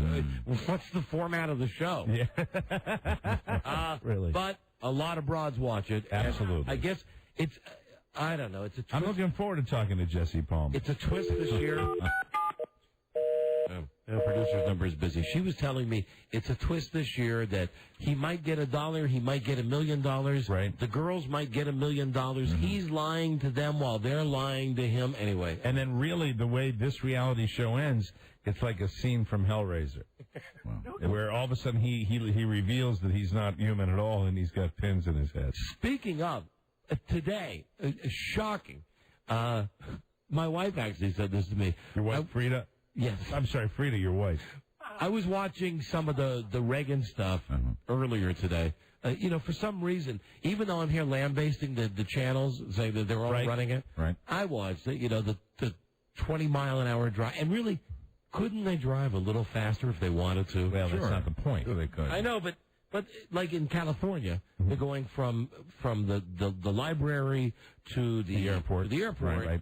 There's not a lot of people on the side of the road. You could do more than 25. Yeah. But either way, they're doing it, and I'm watching it, and I leave the room and come back later, and Frida says, "Oh my God, did you see that?" And I think, what? Something awful. What? She said, "Did you see that?" I said, "What? What? I was downstairs. What?" She said, "Whatever that soap opera is that's on right now, Joan Van Ark is on that show, and her face does not have a facelift. She's had a face fall." Oh, dear. So I stood there for 10 minutes looking at whatever this dumb show was. Joan Van Ark always of the painted eyebrows. Yeah, bro. Yes, absolutely. Still got them? Does she still have them? Yes, she does. Joan Van Ark. Yes, she does. And I was thinking it was like because there was all the Reagan stuff, and she says, "Come look at this." It's Joan You thought Van Ark. maybe something fell out of one of the cars. Yeah. Wouldn't that be awful? Oh, my. Wouldn't that be something? What if it was like a Weekend at Bernie's thing? Yeah, that would not be good. No. Tie some fishing wire. That would be not good at all. Hey, he's waving. Yes, How sir. you doing? No, not going to happen. He's waving. All right, let's go back down to the Capitol, to the Rotunda, where people are, as we speak now, live here in D.C., waiting to go and look at the box. Joe was there, and here he is with more of his Joe Mo's. Oh, hold on a second. Joe Mo's. Joe Mo's. Joe Mo's. Joe Mo's. Joe Man on the street. Joe. Here's Joe with another interview with a person waiting in line. Very good.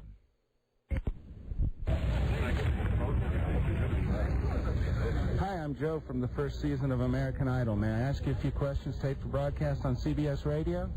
CBS Radio? It won't have anything to do with American Idol. Why not? It's not a program I watch. I'm not familiar with it. I don't know. I like it. How about you, my friend? Yeah, all the way. Fantastic. I am American Idol, sorry. Are you here to line up to be the first to buy Bill Clinton's new book? No, God, no. I'm here to honor the best president of the United States. Okay. I think that word's name should be mentioned. Have you heard about the passing of noted Hollywood actor Ronald Reagan? Absolutely. How did Ronald Reagan change the United States of America? Change the United States of America by rescuing our economy from a depression and crushing the Soviet Union and ending the Cold War. All right. Can you share a fond memory of the Gipper, Ronald Wilson Dutchman? In 1984, when I worked on his campaign, I was invited to go to the South. Wait till we get to the good question. Yeah. Helicopter with the President and Mrs. Reagan, and it was amazing. Do you plan to purchase the preferred funeral ticket so you don't have to wait in line? No. True or false, Merv Griffin is a pallbearer? Yes. After all these years later, do you forgive Reagan for the Watergate scandal? Reagan didn't have anything to do with the Watergate scandal. As a Vietnam vet, this question is important to me. Shouldn't Reagan have gotten us out of Vietnam before he did? Reagan supported the Vietnam War and said it was a noble cause and got behind it. I think you're right about the right time. Hey, stop it for 1 second. Wow. I'd like to point out the first guy didn't talk to Joe because he didn't watch American Idol. Right. No one questions when Joe says, whether Joe is really a contestant. Right. Hi, I'm Joe from the first season of American Idol. And then when he says, as a Vietnam vet, this question is important to me. Right. No one bothers to say, wait a minute, hold on. You went to Vietnam and you were on American Idol? Nobody makes that connection. Although this guy's kind of serious. This guy, the question that we're up to, I think, is, do you think Nancy Reagan is on Atkins or South Right. Beach? Here we go. Very good. Okay, here we go. On Atkins or South Beach, and why? Nancy Reagan's not on anything. Nancy Reagan's a wonderful woman, and she's been through hell the last 10 years, and we should admire her and salute her. Do you think Nancy is dating yet? That's disgusting. I can't answer anymore. If they put Reagan on the dime, do you think that Bill Clinton should go on the dirty penny? He's going. All right, thanks for your time. All right, Joe. That's a good one. Interesting guy.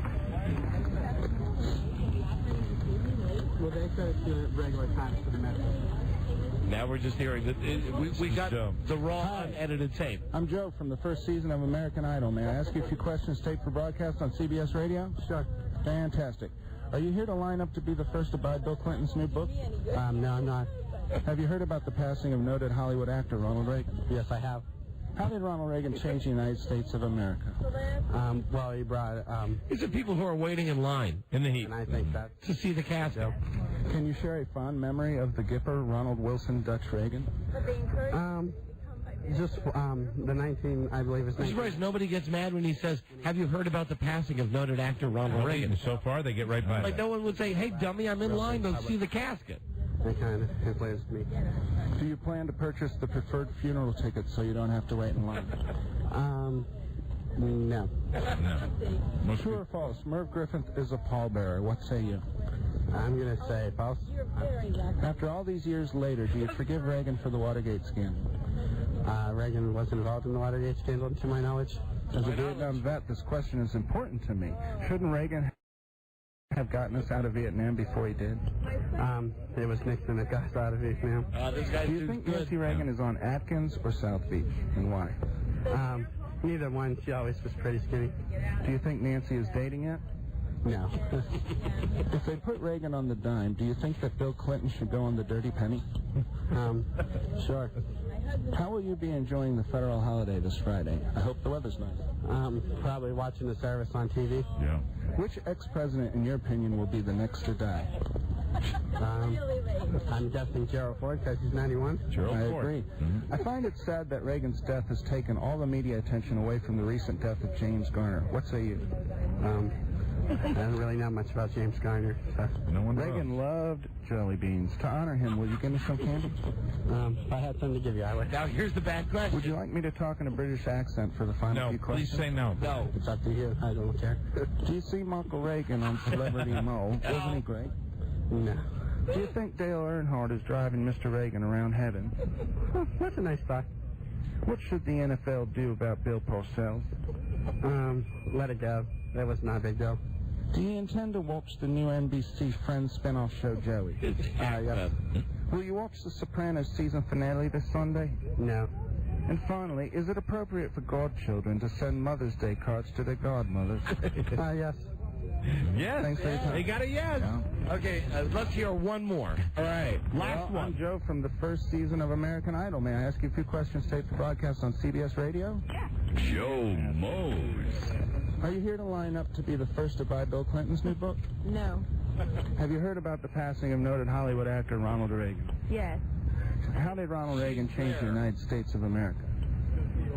I think most of it was his personality. She's another one. She's there. How come no one says to Joe? Of course I know it. It might be the heat. Yeah. Anyway, keep rolling. You're doing that. Can you share a fond memory of the Gipper, Ronald Wilson, Dutch Reagan? A fond memory? I didn't know him personally. Do you plan to purchase the preferred funeral ticket so you don't have to wait in line? If there were some, let me know. I would do that. Yeah. Good answer. True or false? Merv Griffith is a pallbearer. What say you? Merv Griffith. I have no idea. He is. After all these years later, do you forgive Reagan for the Watergate scandal? Yeah. Good. As a Vietnam vet, this question is important to me. Shouldn't Reagan have gotten us out of Vietnam before he did? I don't give Reagan that responsibility. I don't think it was completely up to him. Do you think Nancy Reagan is on Atkins or South Beach, and why? I don't think it matters. Do you think Nancy is dating you? I don't think that matters either. Joe Mo. If they put Reagan on the dime, do you think that Bill Clinton should go on the dirty penny? I have no idea. No. How will you be enjoying the federal holiday this Friday? I hope the weather's nice. I'm going to be walking around D.C. touring. And only one guy's got mad at him. President, in your opinion, will be the next to die. Which will be the next? The next what? Ex-president to die. Hopefully Bill Clinton. Oh, wow. I find it sad that Reagan's death has taken all the media attention away from the recent death of James Garner. What say you? I think that's ridiculous. I think that Reagan deserves all the attention. Mr. Reagan loved jelly beans. People are dumb. Will you give me some candy? If I had some, sure. Would you like me to talk in a British accent? No. Sure. Did you see Michael Reagan on Celebrity Mole? Wasn't he great? Yeah. Do you think Dale Earnhardt is driving Mr. Reagan around heaven? Maybe. What should the NFL do to Bill Parcells? I have no idea. Do you intend to watch the new NBC Friends spin-off show, Joey? No. Will you watch the Sopranos season finale this Sunday? No. It was already on. And finally, is it appropriate for godchildren to send Mother's Day cards to their godmothers? Yes. Another yes. Thank you for your time. There it is. There you go. All right. You know, I'm amazed. The more that we hear of those tapes. Joe, I'm amazed that when you got the people that are in line to look at the box, and your second question is, have you heard about the passing of noted Hollywood actor Ronald Reagan? Nobody says, hey, boy, I'm here look to pay my tribute. What do you think I'm doing here, moron? And that girl or woman, she was there in that heat at 1 o'clock for something that's going to happen at, 8 o'clock tonight? With a baby. And no water, no supplies, no food. I mean, where's she going to go? Well, maybe she's got the food in you know. By the end of the inside her. By the end of the interview, how small was the baby? Oh, newborn. And by the end of the interview, I was basically lunging over the gate to get her to talk into the microphone. She didn't want to have anything to do with me. Yeah, there you go. And when did you suffer your heat exhaustion, Joe? Shortly thereafter. Well, Joe, we thank you. Murph Griffith. No, it was. I was going to ask you that. Was it written down as Murph Griffin? That was written as Griffin. And it turned into. Well, during your heat stroke, it turned into Griffin. Yeah, I was out there at that point, just sweating profusely off my nose and trying to dry myself while she's talking. And the other thing, only one guy got mad at. Do you think Nancy's dating? Well, absolutely right. He certainly did, Don. He did. He did. All right. Well, that's Joe Mose. Thank you, Joe. Listening to Joe Mose. Yeah. Joe Ardinger, man on the street. Yes, Joe Ardinger. Or as we like to call it, Joe Ardinger, lost in Washington.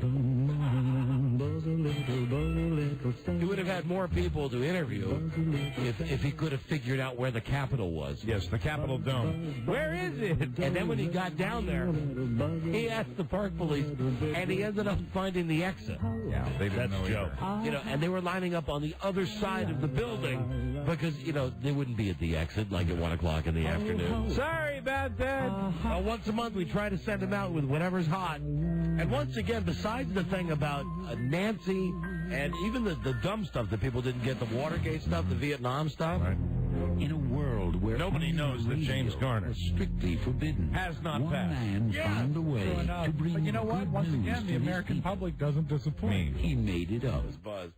I'm amazed. Nobody says, hey, you know, dude. Wait, you know, we're going to get the Turbo James Garner fan one of these days. I hope so. One of these days. When Joe interviews Sally Field. Buzz, yes. What is your lead story today on the news and the comments? Today, a major radio company buys its way out of the indecency witch hunt. Ah, boy. Oh. That's right. Mike, glad you got this story. Boy, do I got some feelings about this one. So do I. Interesting. So it's like you just pay. It's like an easy pass. See, like easy toll. Pay one price, ride all day. Gotcha. All right. Amazing. Stay tuned, everybody, for more crazy FCC news. Stay tuned for news and comment coming up on the Don and Mike Show. And this has all been very professional. This is the Don and Mike Show. All right, I'll tell you, go off the copy here. This is for OnStar, Don and Mike commercial for OnStar in the car, hands-free calling. Do you know D.C.'s going to have this idiotic law? Well, starting when, Buzz? Is it July? That if you're driving along and you're using a cell phone with your hands, they can pull you over and give you a ticket. Pull you over. They can actually, I think they can shoot you. Body cavity search. So you want OnStar personal calling. Because you don't want the cops back there. Yeah, and the OnStar system is built right into the car, and it comes right through your stereo speakers, so it not only is a great phone, but it's got the best fidelity of any phone I've ever used. And nobody says spread them and...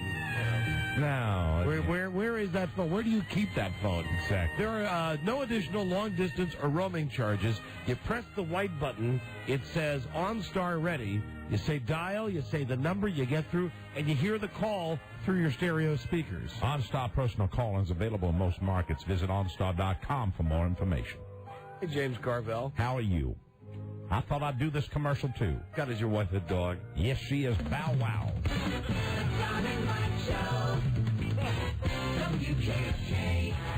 This is the Don and Mike Show.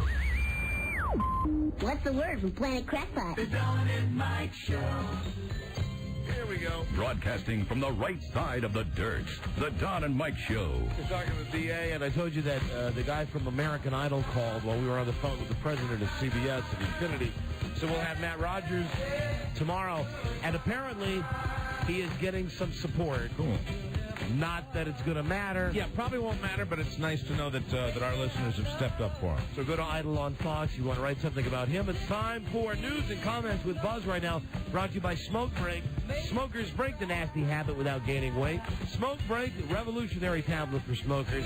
Get it now at fine retailers. And here is Buzz Gurnley. Hi, Don and Mike. The company that owns the most radio stations in this country has freed itself from a string of indecency charges for $1.75 million. Clear Channel Communications was already facing 3 fines and was facing at least 14 other complaints. Now it's gotten the FCC to wipe clean the slate for 1 gonzo fine and a promise to put its so-called zero-tolerance policy into writing, something that apparently hasn't been done yet. Shock her about that. If you give me a moment to give you a little background on this. And I know that other DJs talk about it for their entire freaking show. To give you 1 second, not to get totally political on your ass, Clear Channel is a big contributor to the Republican Party. Yeah, absolutely. They had, not counting Stern, they got Clem Todd, the Love Sponge guy. Right. They've got Elliot Siegel, who has more FCC complaints than Arbitron ratings. They've got these other guys, all of them getting fined millions of dollars. What Clear Channel has done, maybe because they donate so much to the Republican Party. Yeah, it's just amazing, though, that these haven't been investigated, and they're just doing this right away. They went to the FCC, and they said, how much you want? And the FCC said, $2 million. And, you know, Clear Channel said, well, how about 1.5? Yeah. And they go, well, how about 1.7? So it's $1.7 million. But this is what's most ridiculous, and this is why the FCC thing about radio is a witch hunt. Listen to the sweet deal that Clear Channel got from the FCC. All these fines that were outstanding were in the tens of millions of dollars. Right. They only have to pay $2 million. And they're off the hook for all the stuff that they were already nailed for. Right. And incidentally, any other stuff that's on their desk now, anything that's any complaints have worked their way through the system, right, all of that is already taken care of. Yeah, it seems a little eerily convenient. Yeah, nutty. It's freaking nutty. But meanwhile, we're respectfully declining to pay. Yes. That's what our company's doing. That's right. And I believe things might change in that department. I think so, Mike. How are you guys? With Lay. Yeah. Lay Moonves, let me write you a check. How's it going? Take this over. Take this over right now. Thank you. Because really, this is the time I would think if they got that deal, then this company should get that deal. well, this company may not. Well, it depends who's at the top. Yeah, absolutely. If it was the guy at the top before, there's no way they'd make that deal. You never know. Maybe they make that deal now, but they might. But the thing is, we've talked about it. The whole thing with finding disc jockeys is ridiculous. That really, if you don't like it, change the station. Right. But if it's out there and you know that it's out there, Jesus, FCC, make up your mind. Make up your mind. And it seems to me Clear Channel got off pretty cheap. I would think so. Comparatively, yes. They were the ones that made all the noise, too. That made the big deal by firing the guy from the other company. Right. Yeah, and then they don't even have this zero tolerance policy. They don't have the zero tolerance policy in writing? They have a policy. They say that there were memos, you may recall, but apparently now there's going to be a little book that they're going to put together. A book, yeah. That's part of the deal, part of the settlement, along with the $1 3/4 million. Good for them. So that's it. Well, so here's where we are. The witch hunters have made their point, and they may still have fines to collect. You mentioned other companies, but despite all the chest beating in Congress, no action was taken this year to make the fines tougher, and the issue may be forgotten by the time Congress convenes next year. So that's it? It's over? Well, except for these final few fines, and they did get what they wanted, which were cleaner airwaves by their standards. It's fine with me. I like our show, and we've all discussed the fact that we're having fun. And Absolutely. Yeah. We don't need the dirty stuff or the fart stuff, but it sure would have been nice just to ease out of that without having the people around here run around like chickens without their heads. Yeah, and I mean, really, I do feel now like our company's on the outside looking in on this. I mean, it seems like there's been a side deal made for this company, Clear Channel, and everybody else. All the other radio companies are basically sitting there with their hands up in the air going, pick me. Yeah. And I know that Howard has based a lot of his show recently saying, Clear Channel's in bed with Bush and vote against Bush and blah, blah, blah. Well, he's a DJ doing a show, but I looked into it and really... Hard to argue with him. Yeah. Clear Channel, which is based in San Antonio, Texas, and we have about 10 Clear Channel stations that still run our show, they do donate a lot of money to the Republican Party. Coincidence? And they sure did get a sweet deal. Yeah. I mean, when you think that 3 months ago... What they could have paid. Mel was in front of Congress, that guy John Mays was in front of Congress, everybody's saying the sky is falling. And Paul Hogan? Yeah, that was the guy's name. Right. Yeah, Paul Hogan. And John Mays is the guy that his brain went squirrely. Yeah, that's the Mays. The Clear Channel. Clear Channel guys. All I know now is everything's okay. And for quite some long time, all I knew is what you've told me. So you make one lump payment, and everything that we ever were going to say against you. And as a matter of fact, not only that, all the fines that we've got that we've not even looked into, all the complaints? Yeah, those are all forgiven. Forget it. And no points. It's okay. Yeah, right. Enjoy. Right. Thank you. No points. And no points off your license. Yeah, who's going to collect the VIG? The cable financial news network, CNBC. Would you like a plate, Buzz? No, thank you. I think I'm fine. The cable financial news network, CNBC, has fired one of its analysts, not because he's also a pro wrestler, but because of the Nazi salutes. Oh, dear. John Bradshaw Layfield wrote a book called Have More Money Now. And that got him some guest shots on the Fox News Channel, and that got him hired at CNBC as a financial analyst. But John is also a WWE wrestler, has been for 13 years. He's been on UPN a lot of Thursday nights. Last weekend, while trying to work up the crowd in Germany, he goose-stepped around the ring and repeatedly did the Nazi salute, both of which are now illegal in Germany. Wow. So says you. No criminal charges have been filed, and probably won't be, but CNBC made its position clear by promptly firing him. The WWE has stated its regret if anyone was offended, and says John was reprimanded. Hi, this is Arnold Schwarzenegger. Right, that's normal. The body of former President Ronald Reagan was moved from California to Washington today. The casket arrived to a city of increasing security and increasing traffic problems. Many streets here will be closed on Friday, and although most government workers have the day off, 100,000 people are expected in D.C. to pay their respects. Police have set up a massive terrorist operation, complete with military aircraft, bomb-sniffing dogs, and rooftop snipers. Reagan's body is lying in state here for about 48 hours leading up to the funeral service Friday at Washington National Cathedral. Among the dignitaries in town for the funeral, former Soviet leader Mikhail Gorbachev. Be a good day to knock off a 7-Eleven. Is Clinton going to be there? He will be here. But he will not be speaking. He will not be speaking, Yeah. just like Jimmy Carter, I think, is going to be here. Right, no but speaking. Doesn't have a speaking role because even though we are a nation, and especially now we're trying to show the rest of the world that we're one nation that really gets along. Right. It's nice to know that it still trickles down to, okay, Reagan's dead. We only want Republicans to speak at the funeral. Apparently so. Like it would be so bad to have a Democrat speak. Yeah, I mean, and that, even at Nixon's funeral, Right. there was bipartisan support. That's right. Democratic presidential candidate John Kerry, we're told, has suspended campaigning during the week of tributes to Ronald Reagan, which raises the question, how can you tell? Oh, in fact, maybe it's for the best. The latest polls show Kerry moving in front of Bush by the biggest margin so far. Kerry now leads Bush 49% to 43%, with Nader having 5%. The Gallup poll people say this has all happened just in the last 2 weeks. That's like a team winning a football game by punting every time they have the ball. It's just a field position Right. thing. You know, if you were him, why do anything else? Right. If that's working, stick with it. Hold on. Here is the presidential hopeful, John Kerry. Good. I felt an anger that I'd never felt in my entire life. Sure.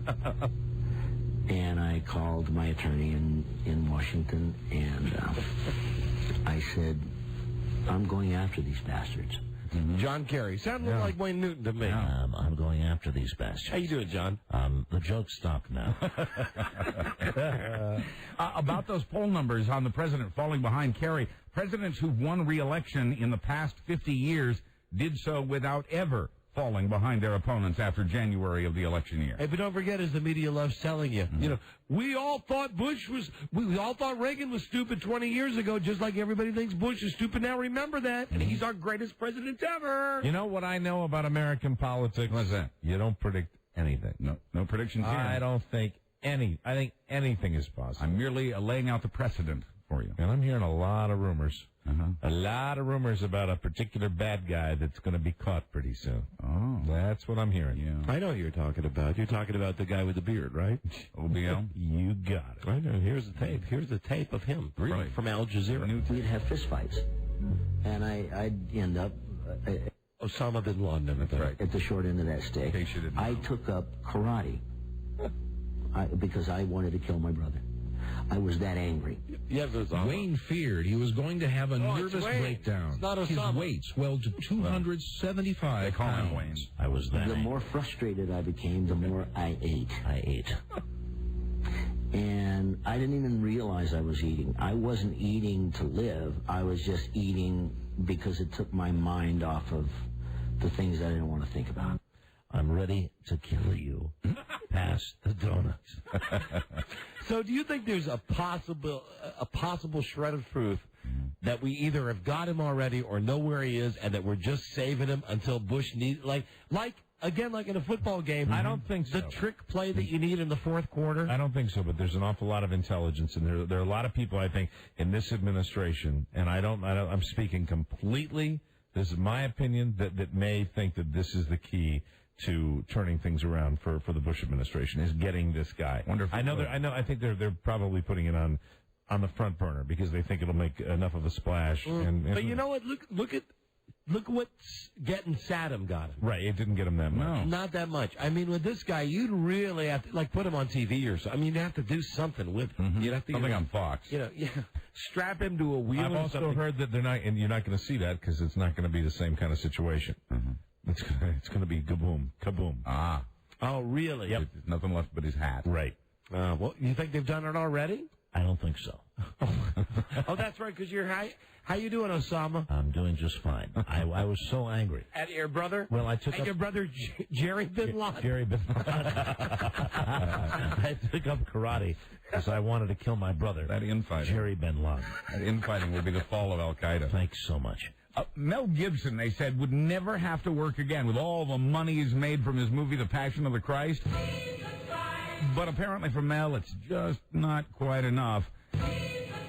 He's now suing the Regal theaters for over $40 million.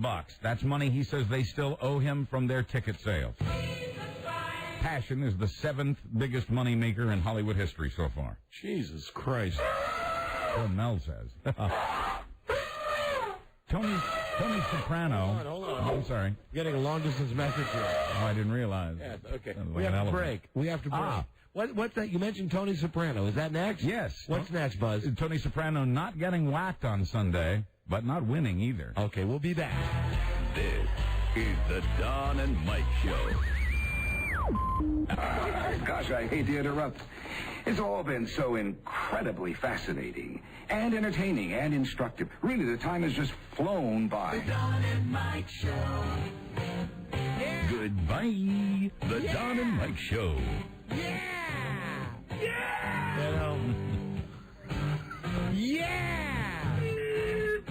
So many whores. So little time. Yeah. Hey, go easy on him. No. It's you, my friend. I just remembered that. Well, you just mentioned this. I guess we'll talk about it in depth tomorrow. Yeah, but don't talk about everything about it until the check clears. Well, let me just say that we had a bit of an awkward time at the beginning of the show today. Yeah, that wasn't a whore thing. That doesn't count. You were saying something about a business and a Tim's River Shore. God. Anyway, like it's doing now, it threw me a little off.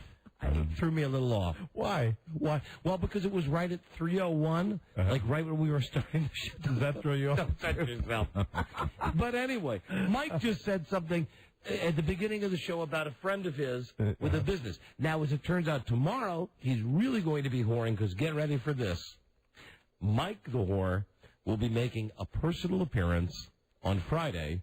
Not this Friday. Oh, it's a week from Friday? Yeah, and have you gotten anything about it? Week from tomorrow. No, I've not. Then I say, I mean, really, because I don't know. I think I am, but I mean, there's nothing in here about it, right? And it's like we should be legal because this is really, this is not me just throwing something in. This is going through the proper channels and everything. It's an official. So I kind of don't want to say anything about it until it's real. You know what I mean? It's one of those noon to one jobbers, right? I believe it is. I believe noon it's to one jobber. I believe it's noon to one. A nooner. Noon to one. That's a pleat in your cape. God. Noon to one. Looking forward to it. Hi, Bob. Hi, Don and Mike. I would guess that your face indicated you weren't looking for Oh, no, I love golf. Oh, I know you do. I know you love golf. I know you. Do you hold the club like that? Yeah, I do. So you're showing me how you hold the club? Yes, I do. Well, now, how do you get any distance like that? You do. You actually can get a lot of centrifugal force. Hi, Buzz. Hi, Don and Mike. Hi there. Tony Soprano didn't exactly get whacked in his season finale Sunday night. Okay. Hi, Don and Mike. We appreciate it. Thank you. He's had better days. HBO expected the show would be a ratings winner, but there were 1.5 million fewer viewers this year compared to last year's season ender.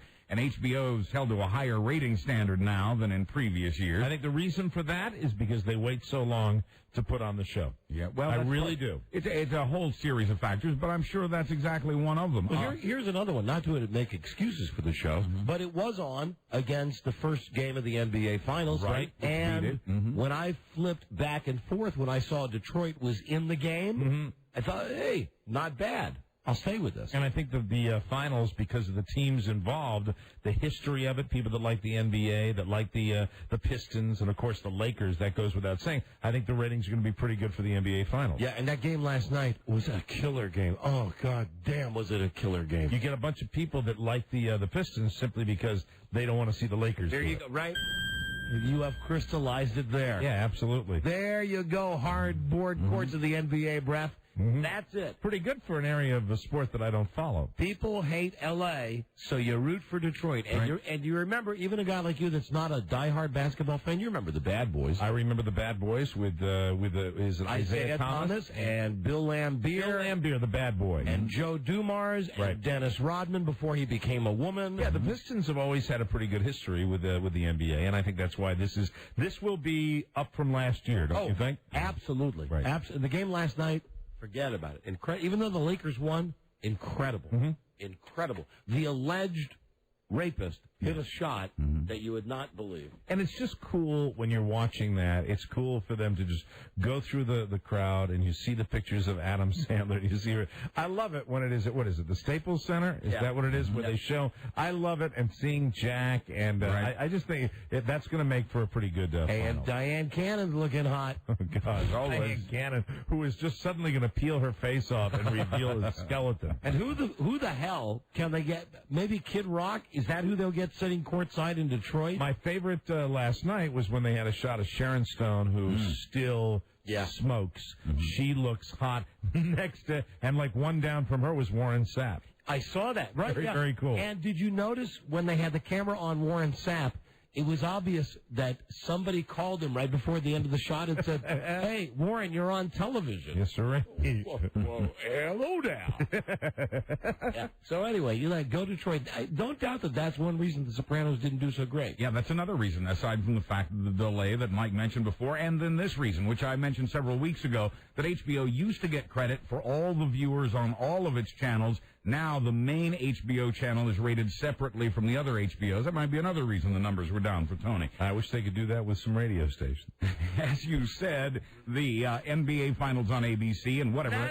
99-1. Leslie Moonves says, things are fine. Absolutely. It's in good hands, Infinity Broadcast. Things are fine. The Sopranos were even beaten by whatever NBC was running that night. The good news, 11 million people watched this year's season finale. That's more than watched the series finale for Sex and the City. And here's the sad thing. When's that show coming back? I mean, have we even discussed that? No. Certainly not in this calendar year. Are we talking about The Sopranos? Right. Isn't it 14 months? Yeah, I think so. Like February is what we're looking at. February of 2006. No, I don't think it'll be that long. Really? Yeah, sometime it'll be next year. Mike said 14 months, which would jive with February 2006. Because if it's don't we know? Haven't they talked about it? Fall of 05. Hold on a second. Hold on. Fall? It's June. Hold on. You got July, August, September, October, November, December, January. If they had new episodes on in February of next year, that's only 8 months. And then it's going to be longer than I that. don't know. We'll check. They've not been able to make like one episode in 8 months. You know what is amazing to me whenever I read it is that for one episode of The Simpsons, it takes whatever cheap Kathy Lee Gifford Korean animators that make 1 cent an hour in some third world country. It takes some ridiculous thing like 9 months to make one episode of The Simpsons. And they churn them out. They churn them out on a regular basis. You bet.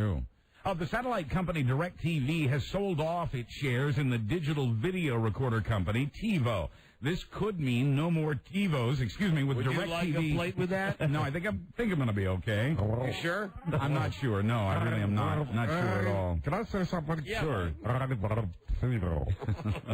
Well, anyway, this could mean no more TiVos with DirecTV satellite tuners built in. This is very bad news for TiVo. Hey, what if you already got one? Well, you're fine. It'll continue to work. All right, well, then why are you reading the story? For people who maybe were planning on running out and buying one. Oh, you mean you're doing the news for the people listening? Yes. Okay, all right. Let me write that one down. Yeah, really. Note to self. Let me write that down. Correct that. I don't know what I was doing thinking. News for others. Okay. Anyway. Continue. Bad news for TiVo, which got 3 times as many new subscribers through DirecTV than it got on its own. TiVo has no comment. This caused TiVo stock to drop 14% yesterday. But DirecTV's made a vague statement about wanting to continue a relationship with TiVo, so who knows? TiVo is still faring better than its just-as-good competitor Replay. Earlier this year, DirecTV... Now you're getting a little bit of your editorial comment there. No, if I was editorializing, I would say Replay is actually better than TiVo. And your reason for that is that Replay doesn't monitor what it is that you Replay record? doesn't spy on the viewers the way TiVo does. What do you got to hide? I don't care that TiVo knows all the queer shows that I like get season passes for. Mm-hmm. What do you care? And the 500 channels and the porno? Yes, yeah. I don't. If I talk about it on the radio, what do I care if TiVo knows? Hey, if they're spying on me because of that, you know what I want? What? Thank you.